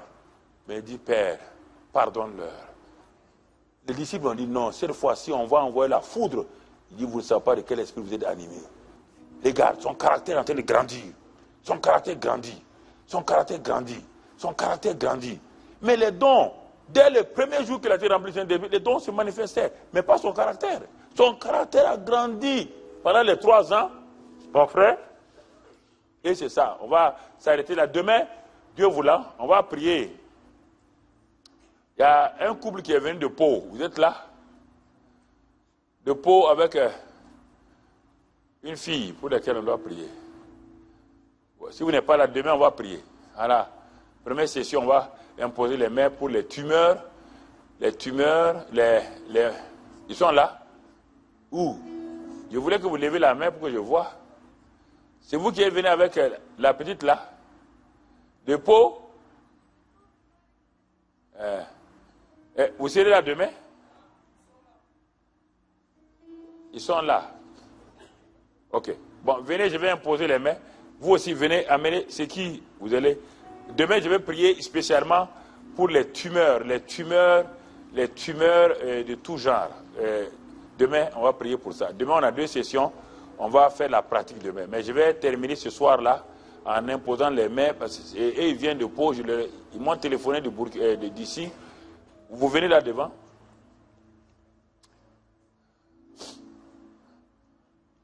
Je vais vous donner 2 minutes et puis après, vous allez comprendre. Mettez-vous là. Voilà. Écoutez-moi très bien. Écoutez-moi simplement. Je vous ai dit que quand ma fille était morte, quand elle était morte aux États-Unis, le pays le plus puissant en médecine, en sciences, moi je quitte l'Afrique. Je ne suis pas médecin ni rien. Son corps était devant moi là, dans le IQ là. Ce n'était pas maladie, c'était la mort. Mais j'étais là, désemparé en tant qu'un père. Ma fille est là, je regarde son corps. Il n'y a rien, je bouge, il n'y a rien. J'ai commencé l'homme intérieur. Dieu m'a dit, je t'ai dit que ta fille va ressusciter. Mais je ne voyais rien. Les médecins m'ont déjà découragé. Ils m'ont déjà dit, il n'y a rien. Même si jamais elle revient à la vie un jour, elle sera comme un mollusque. Parce que le cerveau là, il y a longtemps, il est mort. 15 jours, je suis resté autour d'elle. Son mari était là, je suis resté autour d'elle 15 jours. Je regarde ma fille, elle ne parle pas, je la regarde. Mais je ne regarde pas ma fille de corps. J'ai commencé à regarder la parole de Dieu. C'est là que le 3 janvier, quand les médecins m'ont dit que ce n'est pas possible là, ils m'ont envoyé des médecins pakistanais, ils m'ont envoyé des médecins africains pour me convaincre que de laisser, on va débrancher Parce qu'elle était retenue par des machines, les UQ là. Une machine. Si on enlève ça, c'est fini. J'ai dit non. Et là, je suis resté. Si c'était naturellement, mais j'allais abandonner. J'allais abandonner. Mais l'homme intérieur, le Saint-Esprit me disait, elle va ressusciter. Dans ce pays-là, elle va ressusciter. Ils ont envoyé des hélicoptères jusqu'à Nashville, aller chercher des matelas spéciaux. On a donné une assurance qu'on a rarement donnée à quelqu'un aux États-Unis. Tellement les médecins voulaient voir où ça allait arriver. Une assurance là. Mais on venait faire des piqûres là. Quand on fait une simple piqûre là, petit comme ça, pourtant elle est là, $3,000, $4,000. Moi j'étais là, j'étais dépassé. Il dit, mais la petite là, elle est là, vous piquez $4,000, un mort. L'assurance. Mais quand j'ai continué à parler à son oreille. Daniela, tu reviens à la vie. Je commande l'esprit de mort. Tu n'appartiens pas. Daniel ne t'appartient pas. Il y avait d'autres sœurs qui étaient venues. On parle en langue. Rotaka, Prabaskoro, Kimba. Daniela. Tu reviens à la vie. La vie divine est en toi. Tu reviens à la vie. Mais elle est revenue à la vie. Pourquoi? Il y a deux choses. Un, le Jésus que vous avez reçu là. Ma petite, tu as reçu Jésus, c'est ça. Tu as reçu Jésus comme ton sauveur. Le Jésus que vous avez reçu comme sauveur là, qu'est-ce que vous avez fait? Il a dit qu'il lui est le sauveur de l'âme. Mon ami, c'est ça, non? Il a dit qu'il lui est le sauveur de l'âme. Vous avez dit, ah, Jésus, je te reçois comme le sauveur de mon âme. Et la mort qui était en vous, Jésus a donné la vie. Le même Jésus t'a dit maintenant, il vous dit, attention, je ne suis pas un simple sauveur, je suis un médecin. Je suis un médecin. Mais un médecin qui guérit à la fois. Parce que sur votre guérison, j'ai pris aussi vos maladies. Si j'ai pris vos péchés, vous avez accepté que j'ai pris vos péchés, et vous croyez que vous êtes sauvés, si vous mourrez, vous allez partir au paradis. Qui vous a dit ça? C'est pas vous l'avez accepté. Il n'y a pas de garantie que vous partez au paradis. Qui vous a dit ça? Personne. C'est vous qui avez cru que Jésus est mort pour vos péchés. Le même Jésus dit, ma petite, je suis mort pour tes maladies. J'ai pris ta tumeur. Donc, si tu as accepté Jésus comme ton sauveur, tu dois l'accepter aussi comme ton médecin. Tu dois l'accepter comme ton médecin. C'est la même chose. Je t'ai accepté comme mon sauveur. Aujourd'hui, je t'accepte comme mon médecin personnel. Tu as dit que je suis l'Éternel qui te guérit. Tu t'appelles Jéhovah Rapha, mais ton nom aujourd'hui c'est Jésus. Donc, en ce moment-là, les parents font comme cela. C'est ça que j'ai fait. Je comprends votre douleur. Je comprends votre souffrance, mais c'est pas... Je n'ai pas pleuré autour de ma fille. Pleurer là, ça ne me va pas servir. J'ai cru ce que Dieu a dit. Qu'il a dit qu'il donne la vie. Qu'il donne la vie. Qu'il donne la vie. Qu'il donne la vie. Alors, je vais descendre et imposer les mains sur elle. Parce que, dès le moment où vous avez marché pour venir, vous avez quitté Pau pour venir là, vous croyez que Jésus guérit. Ce n'est pas Karambim Madou, hein. Karambim Madou n'est qu'un canal. Si c'est moi que vous regardez, il n'y a rien. Et il est un canal. Parce que je sais qui est en moi. Vous êtes chrétien, qui est en vous. Maintenant, je vais poser les mains. La puissance de Dieu va sortir pour entrer dans le corps de cette fille-là. Qu'elle sente, qu'elle ne sente pas, ce n'est pas un problème. Mon ami, c'est la même chose. Là, quand je vais poser les mains, je ne vais pas prier longuement. Non. Parce que je ne suis pas médecin, je ne suis pas chirurgien, je ne connais pas. Je pose les mains, ils imposeront les mains aux malades. En mon nom, les malades seront guéris. Voilà.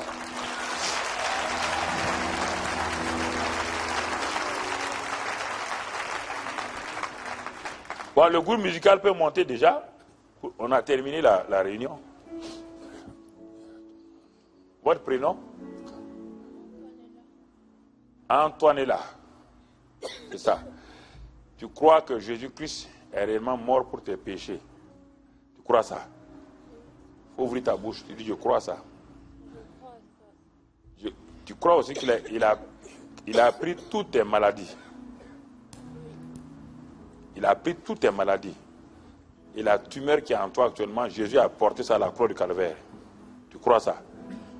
Il y a 2000 ans, il a pris ça à la croix du calvaire. Maman, tu crois ça? Hein? Non, pas mais tu crois ça? Tu crois ça? Oui. Donc vous allez vous mettre d'accord avec moi. Si 2 ou 3 se mettent d'accord sur cette terre, demandent une chose quelconque, elle leur sera faite par mon Père au ciel. Donc c'est à quel niveau la tumeur? Poumon. Ok. Je vais poser ma main sur toi, Antoine, là. Crois simplement. Viens, pose ta main. Comme ma femme a beaucoup vu les cancers être guéris, donc je m'associe à elle.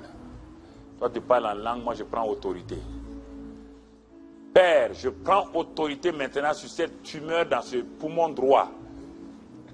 Tu m'entends? Esprit de destruction, esprit de mort, esprit qui est entré dans ce corps-là, je te réprime maintenant au nom de Christ Jésus. Je commande maintenant que tu lâches prise dans ce corps. Jésus-Christ est son médecin personnel.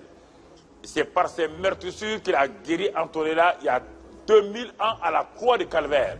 C'est pourquoi tumeur cancéreuse dans ce poumon droit et toute forme de métastase, je vous réprime, je vous maudis au nom de Christ Jésus. Je commande que maintenant ce cancer meure à sa racine au nom de Christ Jésus. Je commande que ce poumon soit libéré et que toute forme de métastase maintenant soit réduite à néant. Maintenant, Antonella reçoit la puissance de guérison par les meurtres de Christ Jésus. Le Saint-Esprit maintenant entre à l'œuvre et agit dans ce corps-là. Maintenant, poumon, reçoit la guérison au nom de Christ Jésus. Poumon, respire normalement. Je commande à toutes les tumeurs de libérer ce poumon. Reçois maintenant la guérison, Antonella, au nom de Christ Jésus. Amen. Amen. Acclamez le Seigneur. Va, n'aie pas peur, ma petite. Hein? Va. C'est à quel niveau? C'est les oreilles. Les médecins ne peuvent rien faire pour mes oreilles. Ils ne peuvent rien faire. Qu'est-ce qu'ils ont dit? C'est les nerfs ou bien? Ils ne savent pas si c'est les nerfs ou si c'est ou autre chose. Et j'ai les oreilles qui sont insupportables. Quoi. Les bruits. Les bruits, et tout est insupportable. Tout est insupportable. Père, je pose les mains sur ces oreilles-là. Tout ce que l'ennemi est par l'infirmité a déséquilibré dans ces oreilles, que ce soit les tympans, les nerfs auditifs, tout ce qui a été touché dans ces oreilles, par l'imposition des mains, je réprime maintenant tous ces dysfonctionnements. Je réprime, je commande maintenant que ces oreilles-là, les nerfs auditifs, que les tympans, tout ce inflammation, infection, tout désordre dans ces oreilles, partant du système central nerveux, ou à quelque niveau que ce soit, je te réprime au nom de Christ Jésus. Je commande que tu lâches prise sur ces nerfs, sur ces tympans, sur ces oreilles. Je commande maintenant que la guérison divine soit le partage de mon frère. Christ a porté toutes ces maladies et c'est par ces meurtrissures que nous avons reçu la guérison. Recevez ce soir par les meurtrissures de Christ Jésus la guérison, car il a porté votre maladie, votre infirmité, il a pris votre infirmité, c'est par ces meurtrissures que vous avez reçu la guérison. Allez maintenant dans la paix. Père,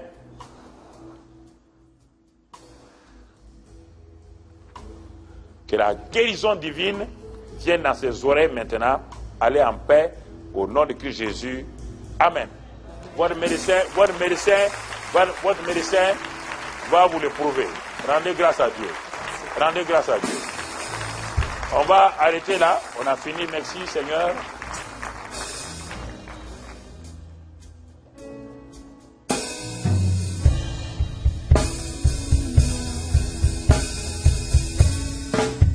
Nous pouvons tous nous tenir debout. Nous sommes arrivés à la fin de cette session, mais nous voulons prendre le temps de rendre grâce à Dieu pour tout ce que nous avons reçu ce soir. Seigneur notre Dieu, nous voulons te bénir. Nous voulons te dire merci pour ta parole ce soir. Merci pour les guérisons. Merci pour les restaurations. Merci pour l'enseignement. Merci Père pour la révélation de ta parole. Nous te bénissons, ô notre Dieu. Assurément, oui Père. Nous repartons de ce lieu avec quelque chose de précieux. Un trésor, Père. Et que cette parole devienne effectivement chère dans nos vies. Béni sois-tu, Père, dans le nom de Jésus. Amen. Amen. Est-ce qu'on peut acclamer le Seigneur? Amen, pour ce qu'il a fait pour nous. Et je voudrais voir Madame Aka. Elle peut venir par là. Pour Madame Aka, s'il vous plaît. Madame Aka, de Côte d'Ivoire. Amen. Madame Aka, vous êtes attendue. Amen. Nous sommes arrivés à la fin. Je vais juste demander à toutes les personnes qui sont véhiculées, ne partez pas seuls dans vos véhicules. Nous avons parlé de l'amour. Donc prenez des personnes que vous pouvez raccompagner à la gare, au-delà des navettes qui sont là. Nous n'avons pas prié pour la fin de ce service, donc je vais demander voilà, encore quelques minutes de votre patience. Nous allons faire la prière de fin et enfin, vous pourrez rentrer chez vous.